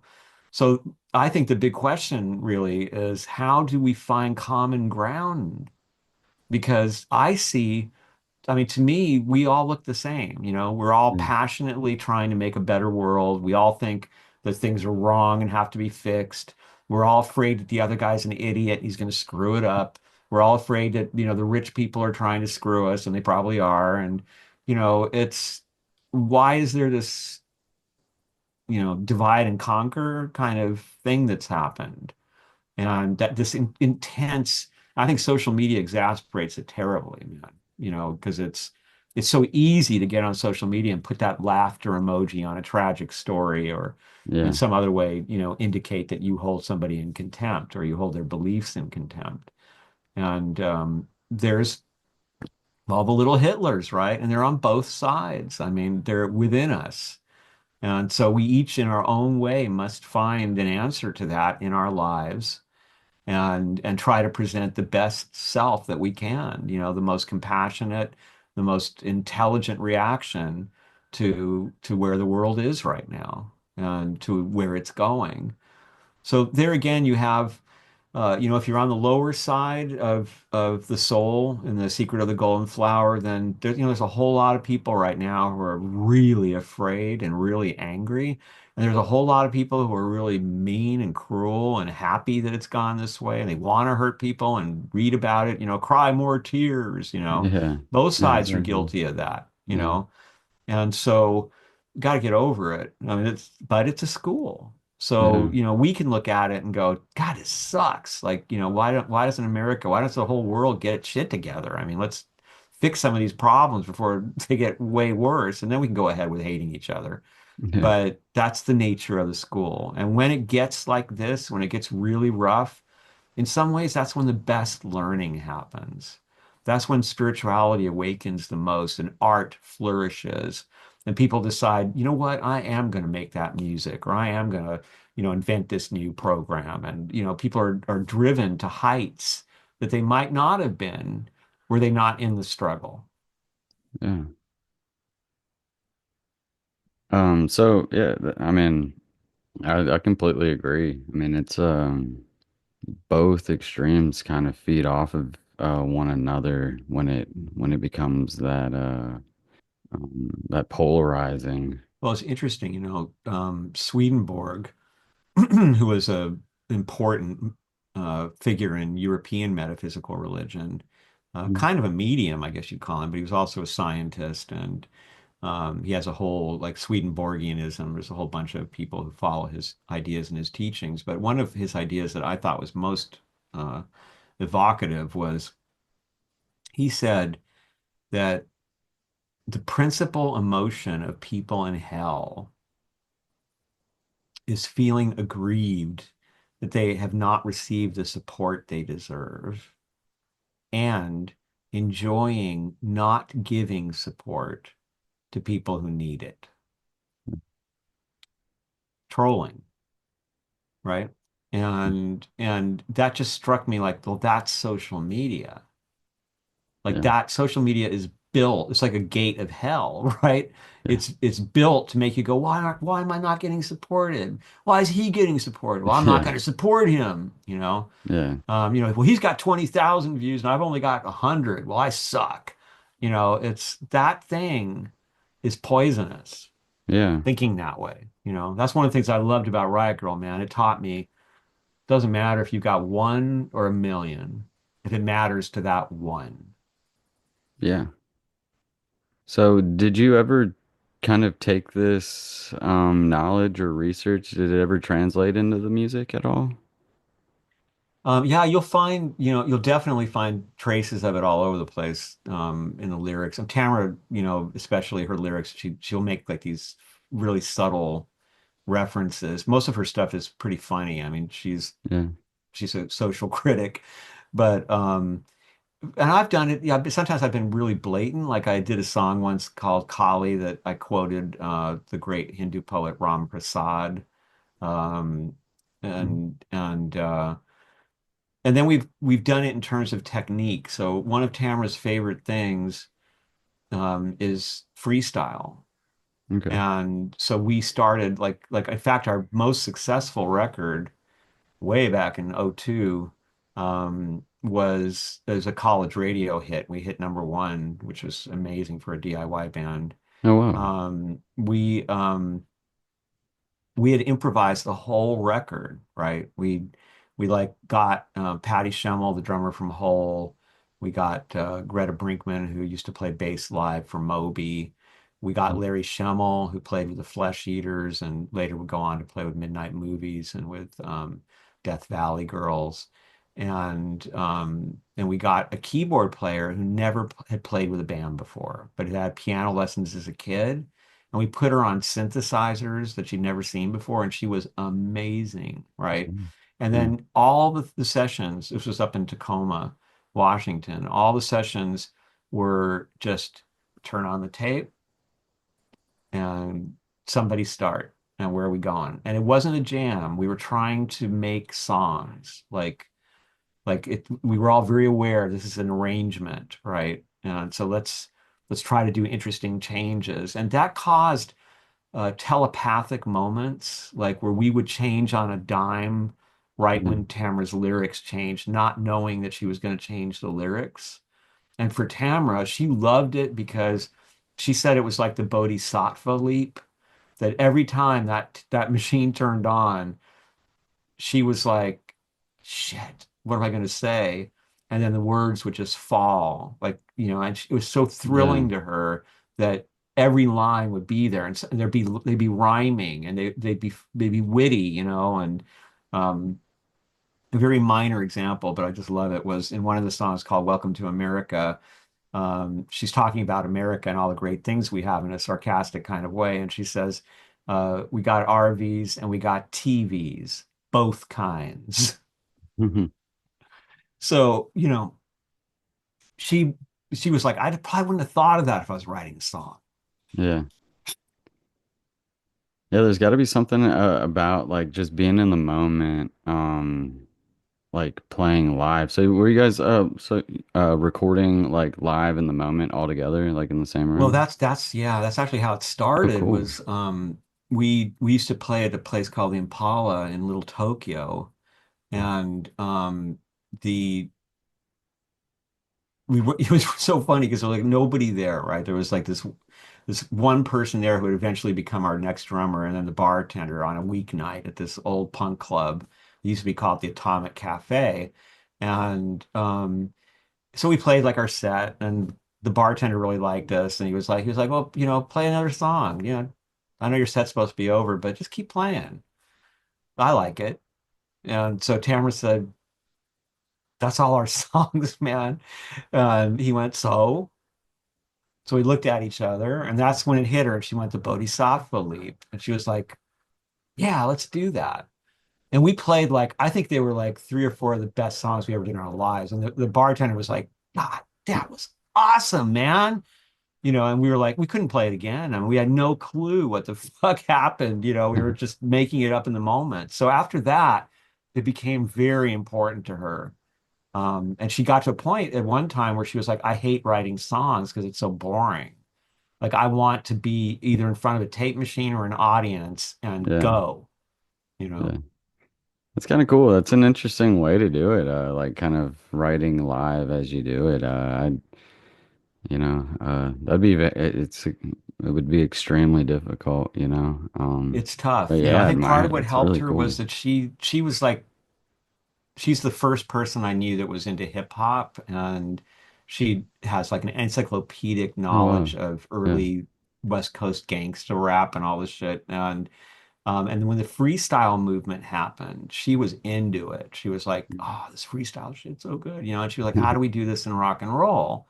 Yeah, And since we didn't have a record label telling us what we had to play, we could do yeah, whatever we wanted. And we were that's looking at cool. bands like The Doors and like Patti Smith group, who had kind of done that stuff. They'd Yeah, really worked a lot with heavy duty improv. And yeah, Jim Morrison kind of like an American Prayer and stuff like that. His mhm. like spoken stuff is really, really good. Yeah, yeah. Well, he was a great poet, and Patti Smith would do whole like the song would never be the same twice. She Yeah. would like some of the songs. She would just kind of she and the band would kind of weave them into this new thing every time they played them, and so we used that as examples. But part of the problem, I mean, we stopped doing it because we couldn't find people that would do it.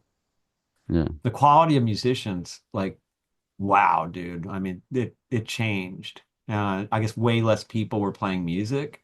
I remember like a year or two we tried to just find a drummer who could play a shuffle beat. And I'm talking like, trained drummers and shit. We Yeah. try and get them just play a simple blues shuffle, no feel, because no soul, Yeah. and we try to make our music. And so many of the musicians that we would try to play with when we told them what we were doing, well, we're just going to make it up. They were like, oh, hell no. But we did find people on Yeah. the other hand who were doing it and had for the first time in their lives they had a chance. So, for instance, Patty Schemmel told us that she had learned all these John Bonham drum beats, but she couldn't use them in whole, but Hmm. she could use them with us. So she was just thrilled to try out all the stuff that she'd never been able to do. We had a bass player who was just this like she could play flamenco on bass and she loved Yeah. improv. So Yeah. so that was so awesome, man, because sometimes you get two people together. Like one time we got that bass player together with this drummer named Tia Sprocket, who used to play with like Ministry, but she also played with Luscious Jackson. And they like would get behind the drums and we'd like, okay, let's make something up. And they would just start laughing because of the connection they had, they would like Yeah. do these things together that were And so amazing. like a synchronicity kind of like in the Exactly. It's like studio. hunting for synchronicities. Yeah. And Yeah. man, I'm actually a local singer-songwriter Oh, in cool. the Dallas area, so I kind of like I resonate with that kind of stuff a lot, especially in the studio, and you're kind of like connecting on another level, man. It's and you're kind and being able to see or not really see, but just follow wherever the music goes, like Yeah. kind of Oh, in a it's so perfect such a way. Yeah. great thing. Yeah. Yeah. I love it. I miss the studio. All the studios have closed down around here. Really? Yeah, they've all closed. It's I guess just because the digital is so overwhelming. It Yeah. used to be we had like some of the classic ones like Sunset Sound and we're still around, but it's just been wiped. Yeah, so I was The whole gonna music scene in LA is bad. What's it like in Dallas, man? Because in LA it's just it's not kind of good. weird. Yeah, it's weird. There's this whole like Fort Worth versus Dallas thing. Mm, It's also very like country centric type of music scene. So right. I'm lucky, like my voice is weird enough to kind of pass as I don't consider myself country. I love folk music and I love I love country music. Oh, old yeah, yeah, yeah. yeah, I mean, if you listen to Tacoma Ballet, that's the yeah. record that hit number one. There's a lot of country licks in there. Okay. Yeah, no, Yeah, we like that. yeah, I grew up on like Bob Dylan and stuff like that and just been obsessed with folk music and luckily like it's close enough to country to Yeah, get me booked quite a bit. But yeah, I definitely see like a correlation though with learning like you said having that kind of hip hop background and mixing it with like other styles. I kind of see like a parallel with like religions, like kind of learning them all and kind of yeah, because me and my like I was pretty close-minded with the music growing up. Hmm. I only wanted to listen to the blues. I thought it was like the coolest music, and I mean that and folk, Bob Dylan. I was very Yeah. Blues close-minded, is but where Tamara and I started, man. yeah, I mean, I used to have dreams about Muddy Waters teaching me guitar licks. And we were way deep into the blues. yeah. Yeah. But Yes. it It's was just because it's the heart of the whole thing. It's like where it yeah, all, whether it's country or rock or well, even yeah, punk, it's like all Robert coming from the Johnson. blues. Yeah. Yeah. Yeah. Yeah, and but it wasn't until like I opened my mind and like learned other styles like some kind of pop, and you learn like the melody behind stuff, and it was like kind of gave me a voice, and it made me immediately think of like kind of a, like the personal awakening of stepping out of like a religious background like Christianity and then looking at Mm. everything as a whole, Yeah. and just like moving Yeah. forward You with get a that whole understanding. world, right? Instead Yeah. of the one. Yeah. That's the thing that I always feel is sad about people is whether it's music or religion. I mean, we are so lucky now. Like, we have I mean, almost the whole history of music is at our fingertips. Almost the Hmm. whole history of metaphysics and of religion is at our fingertips. People, people would have killed for that Yeah. kind of access back in the day, Yeah. and it's exciting and you see yourself in all of it. You learn from all of it. You get spiritual nourishment from all of it, just like music. Yeah. And I finally realized, when you have these um, specific tastes, you're just cutting yourself off. Yeah. Yeah. 100%. Yeah, you see it in politics too, in a way, you go too far, which way, you cut yourself off from seeing the whole picture. And, Exactly. Yeah. yeah, it, uh, it is disappointing because like sometimes you're just like trying to explain to somebody, like just take a step back and look at it as a whole, but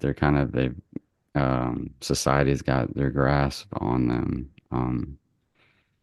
Is there any, is there any like thing that you kind of do that kind of snaps people out of that, in your personal life? Um, you know, what I try to do is just through communication. It doesn't always work. Yeah. Like I had one guy who contacted me and said, I've been following your stuff. You're a great teacher, but man, the minute you start talking about politics, I just cringe, and it's so bad that I'm not going to listen to you anymore.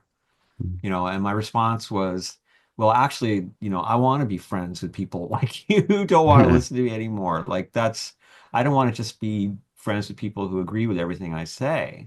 And sometimes when you say that, people get it and they, Yeah. they stay, they stay with you. And I think it helps both of us when that happens because I'm opening up to their point of view and they're opening up to mine. But sometimes you run into people that just can't go there, because they're so passionate. That's the other thing. I feel bad about it on a level because I know that they're doing that because they're so passionate about a better world that Ronnie, I hate listening to you talk about politics. You're so goddamn wrong. And I hate it so much I can't listen to when you're right. Yeah. Well, hell, you're a good person on a level. You're somebody that really cares.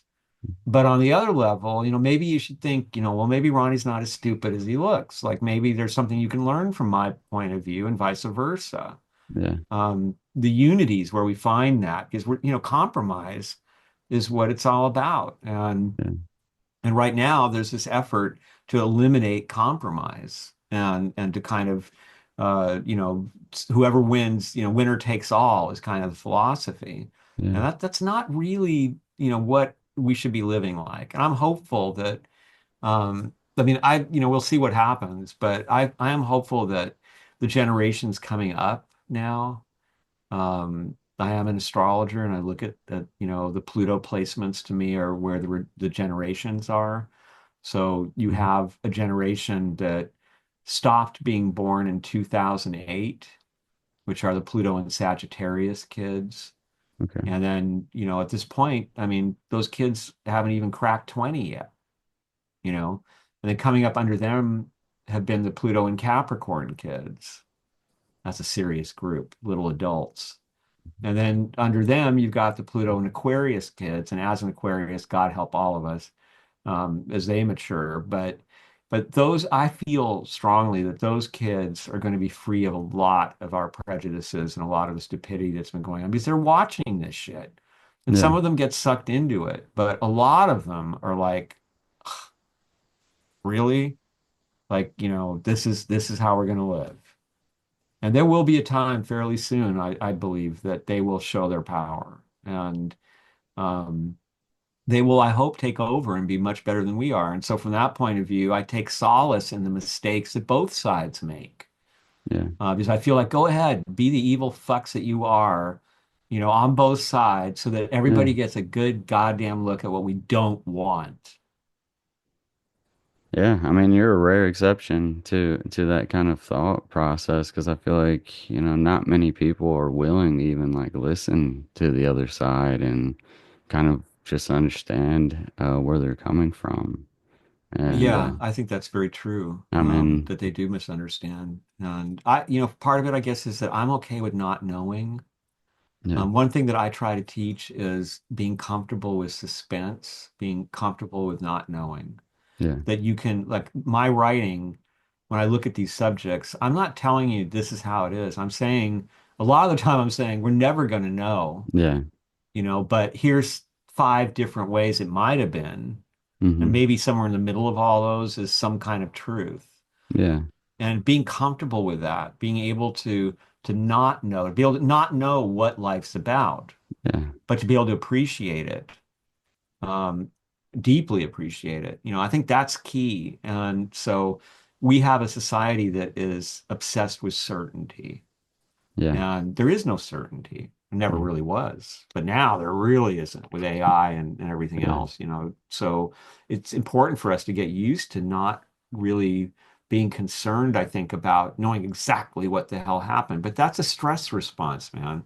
I yeah, mean, everybody's stressed out. And when you are in stress, what do? Your brain starts going boom, boom, boom, boom. What is it? What happened? I got to know. I got to know every detail. Because if I know every detail, that's conspiracy theory to me, right? Like I yeah, am so nervous about what's happening in the world that I have to study every single possible theory and come to my own conclusion of exactly what has occurred and why it's occurring. And in a way, it's soothing, but in another way, it just keeps the stress rolling.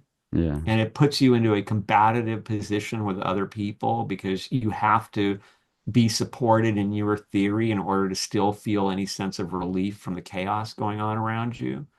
And I'm saying instead of being externally motivated and getting your theories out here and putting them all together, and that's how the world is, that's what's really happening. Like, be internally motivated and make that spiritual contact for yourself that's your heritage, and that will give you the stability to not know, to be okay with not knowing, to know that you can do the right thing at the right time because you're present. And it is tough. I mean, yeah, that's the key to Bruce Lee's martial arts style, no style. yeah, So you come up against somebody who's studied and studied and studied, and they've got a bunch of these routines and this choreography they're doing, and you're just standing there in the moment going, okay, and then hitting when you get a chance. And I think life like that is how we're meant to live, is in the moment. And instead, we build these theories and then we subject the world to them. And so anybody that looks this way is an asshole, and anybody who thinks that way is obviously, trying to hurt the world, and mhm, judgments, just tons of judgments instead of open-minded. And, if I can do something to help, great. yeah, But I don't have to know, exactly why Elon Musk is doing what he's doing. I mean, I'm never going to know what the hell yeah, Elon Musk is thinking. And that's nothing about social media. If you spend all your time freaking out about what happened, like, oh my God, now they did this, and now they did that, and now they did this, you're not creating. yeah, You're not taking actions that are compassionate for your community. You're not, fully immersed in the joy of those you love. you're missing out on life. They're like feeding on your anxiety in a sense and keeping you helpless. Yeah, do you think that's And purposeful in a oh, I way? think so. I think that that's a strategy. The more that you keep people on their heels, the easier they are to push around. Yeah. And I used to be friends with John Trudell until he passed, who was an amazing Indigenous American poet and activist. He was one of the people at Occupy Alcatraz in the 60s. And he was one of the original members of the American Indian movement. Mm-hmm. And he wrote and talked a lot about this. And Tamara interviewed him a few times for various magazines and things, and they got deeply into it. And he used to say that um, that what we have come to call the elites, that they know how to keep people from thinking clearly. And he said that essentially what they're doing is running a mining operation, which is they mine our anxiety and our lack of clarity so that we do stupid shit. We get Yeah. addicted and we buy the stuff that's bad for us. We choose to work a job that we don't really want and we just suffer in it instead of demanding to do what we believe we should be doing. We make Mm-hmm. all these mistakes because we think that that's all there is and we're not thinking clearly. Yeah. And so I do think that that's true. I think that's part of the reason that you've gotten um, all these attacks on the esoteric tradition because it teaches independent thought. Yeah. That's really the essence of it. And if you're running a big religious institution, you don't want that, Yeah. or political. Oh, yeah, exactly. So do you think so is that like kind of like a way to like keep people distracted from actually realizing like their higher self or their higher being and this kind of I guess why all of that knowledge is hidden? Well, I think I mean, it started out being hidden because you could be killed for sharing it. That's a big part of it. I mean, Yeah. there were people that were killed for owning a book by Agrippa in Europe. Hmm. Um, and then I think it's partially because um, I don't think that anybody sets out and goes, you know what, let's really fuck them up by doing this. It's more like they're already fucked up and they drag everybody along with them on these harebrained schemes that are going to change the world and however many ways they want to do it. And the part of the result is that they muddy the waters of the thoughts of millions. And then it makes it easier for them to do what they want to do because people have a hard time discriminating between truth and falsehood. They lose their intuition, Yeah. um, and they are kind of codified into how they're supposed to act through conformity. If you want to work in this industry, you have to act this way. You have to have these beliefs. If you want to work in that industry, if you want to work in Hollywood, it's going to be really tough for you. I remember when they said that Trump was going to send out, who was it? It was Stallone and Mel Gibson and somebody else. I think it was John Voight were going to be his ambassadors to Hollywood. And, I was just laughing because those guys are hated. And then Hollywood is an insulated town filled with liberal ideas, and you've got to be in their world for the most part for them to be okay with you. And but you're going to find the same thing if you go to Texas in the oil industry, and you're going to meet people who are going to be very intolerant of Yeah. Hollywood types. Hmm. So it's I'm surrounded by them. So, right. yeah. So that's, that's a problem for everybody because we should be learning from each other and enjoying each other. That's one of the things I miss about that world, the rock and roll punk world was that because we could tour, all through the South and had great experiences and met great people and it brought everybody together. And we even had shows where people showed up who were against what we represented, but the way we acted and what we said to them won them over. And they were like, "Well, I hate what you're saying, but I love your music," or whatever, and Yeah. that really opens uh, a culture. It gives you that cross-pollination that we all need instead of existing in these little ponds where only a certain thing is acceptable and we all feel superior because we're doing that and those idiots are doing this.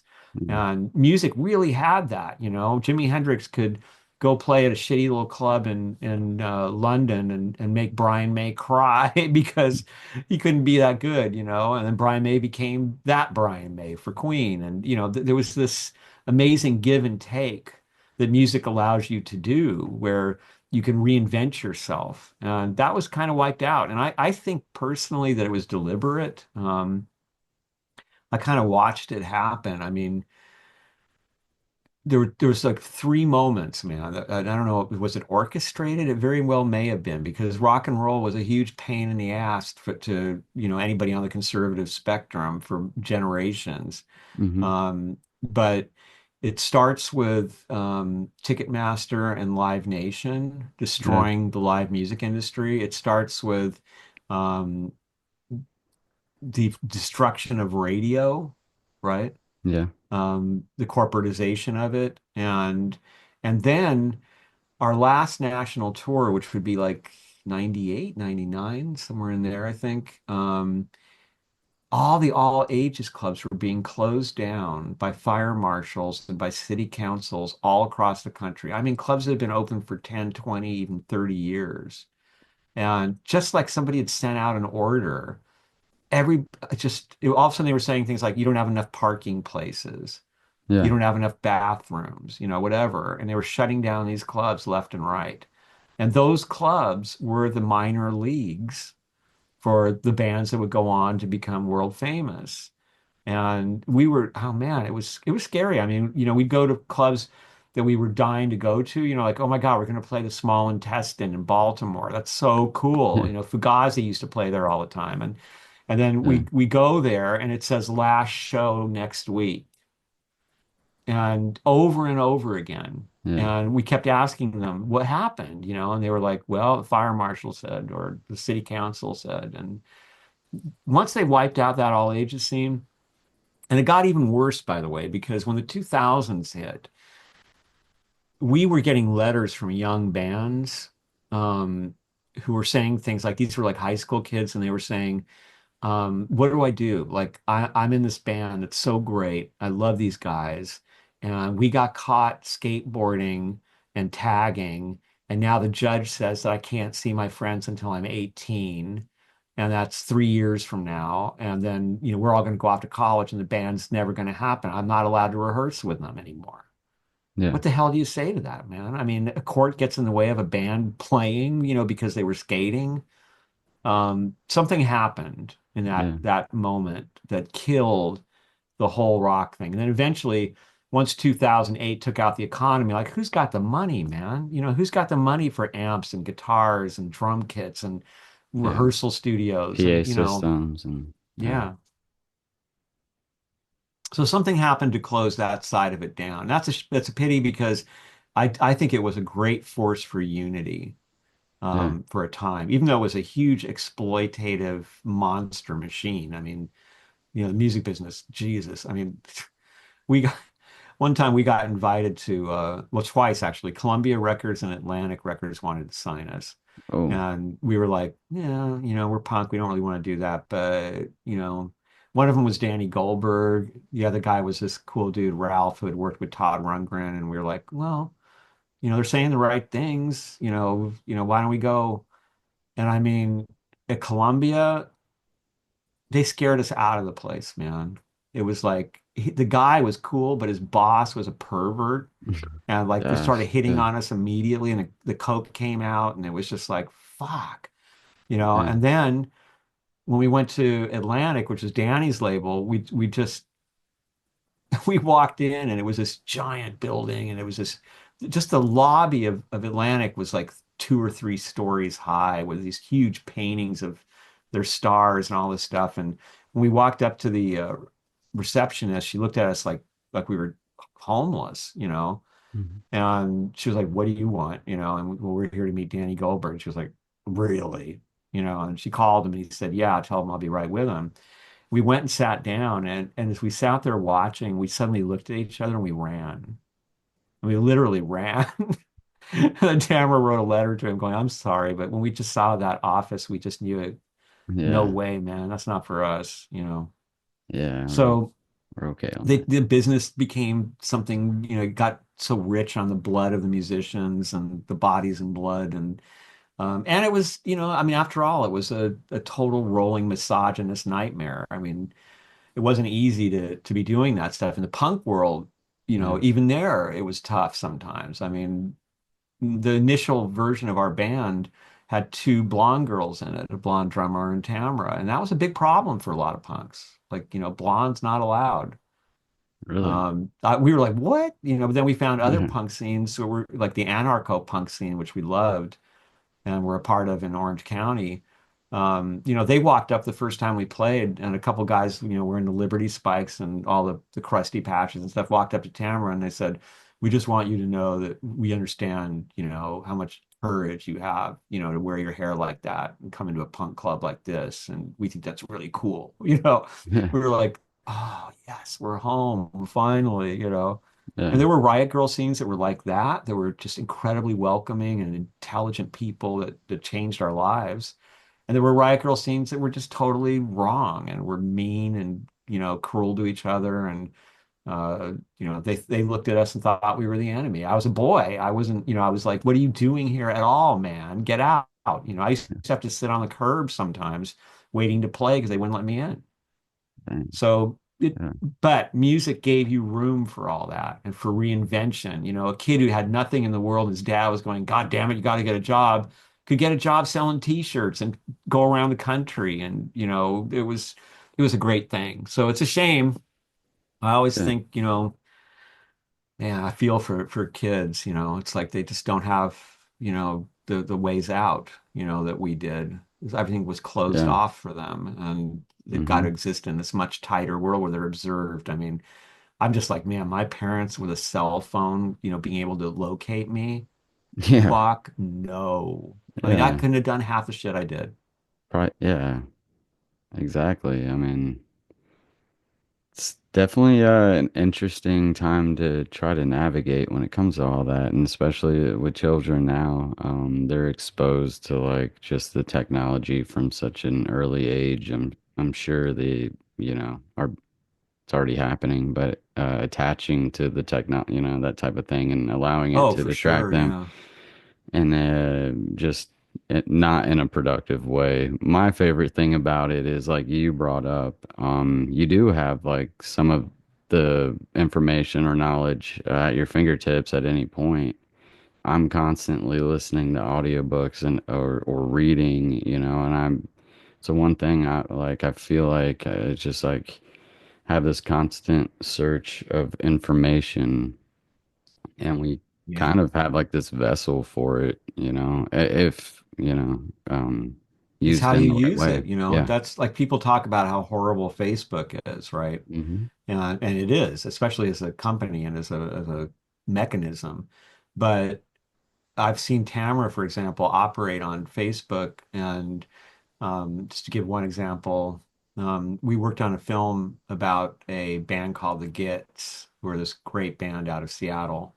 Hmm. Their singer, Mia Zapata, was murdered back in the day. It would really stop the whole Seattle scene because they didn't know who did it. And um, we were approached by the filmmakers who told us we've been trying to get to Kathleen Hanna and Joan Jett for like, you know, 3 years or something, and we can't get by their agents and their managers and all this crap. And can you help us? And Tamara was like, goes on Facebook and puts, does anybody know Kathleen and Joan? Do they want to be in a movie about me as Zapata? If so, contact me. 20 minutes. We got them both.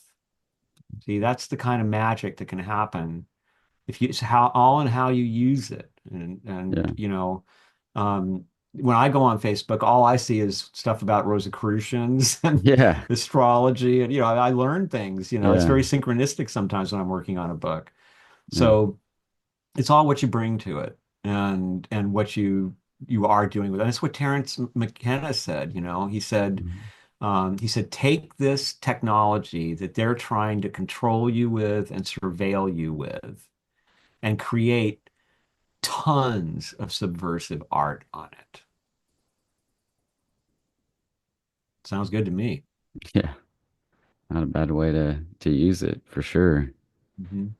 Um, so well, Ronnie, I really appreciate your time, man. I'm sure you're extremely busy. I'll uh I'll end it with this. What's the most impactful thing that you learned from Manly P. Hall? Um, there's a lot of stuff I learned from him. That too would be a whole podcast, Yeah. and much of it was very important. But one thing that really has been greatly useful for me is his way of working.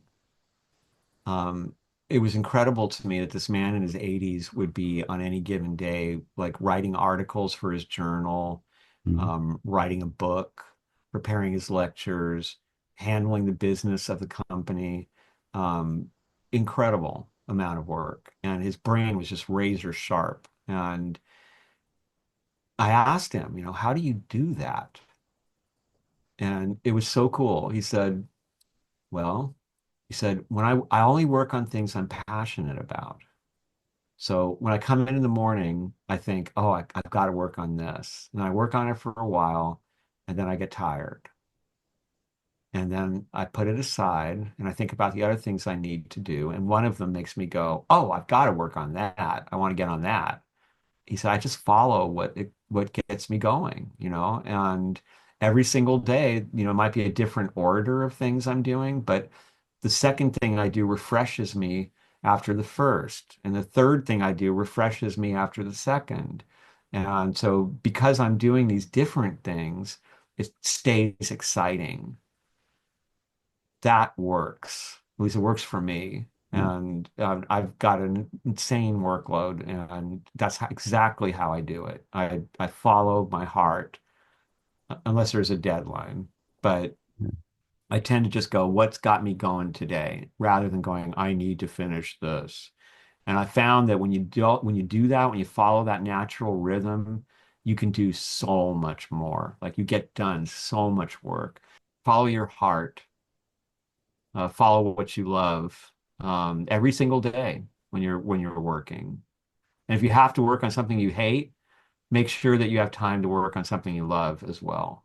So you can go home and refresh yourself and feel that you're doing the thing that you really want to do. So Yeah. I think we all come down here with missions, things that we want to learn, but also things we want to accomplish to make this a better world. And so sometimes we have to do things, work jobs and such that don't seem to allow us to accomplish that. So it's really important to make time for ourselves, to have those moments of doing what makes our hearts sing. Yeah. Is there anything that you've learned that where you could tap into that like higher self to where like what you did come down here to kind of achieve? I think that life is always trying to show that to you. Sort of like I synchronicities and Yeah, other synchronicities and your own feelings and lessons. interests and what turns south, in terms of your feelings and what brings you more excitement. And I think that it's something that becomes obvious as you pursue your heart's goals. Hmm. And so for instance, I never thought I would be like writing books and doing podcasts when I was a musician. I mean, I thought this was it. And then we got into film. It was like, okay, well, we're doing film and music. Yeah. That's all right. Um, but and I used to tell people, no, no, I would never do that. Like I couldn't sit down and write a book. And also, man, I don't want to do podcasts. I mean, I was not into it. And then it changes, you wind up locked down in COVID and people are dying around you saying, please write that book. And then you start to write things and you share them and people tell you, I mean, I've had people say that work that I've done helped them get through cancer or things like that. And then you really feel like, okay, this is important. Like this isn't Yeah. just me doing what I want. This is also me, somehow in the current of something happening in the world that can actually help people. Yeah. And so I don't even consider it me in a way, man. I mean, when I write, like John Trudell used to say about his poetry, I mean, it just happens. It's like Tamara doing her songs, you know. It's not like I'm sitting there with all my careful planning and, and I mean, I do a lot of work and I'm Yeah. organized, but it's not, it's different. It's like the world's creating this. I get to be the vessel of it, but I don't own it, you know. Yeah. It's beautiful. It's an incredible way to view everything, and you're a really incredible teacher. Oh, thank You want you. to let everybody know where they can find you and purchase your Sure. work?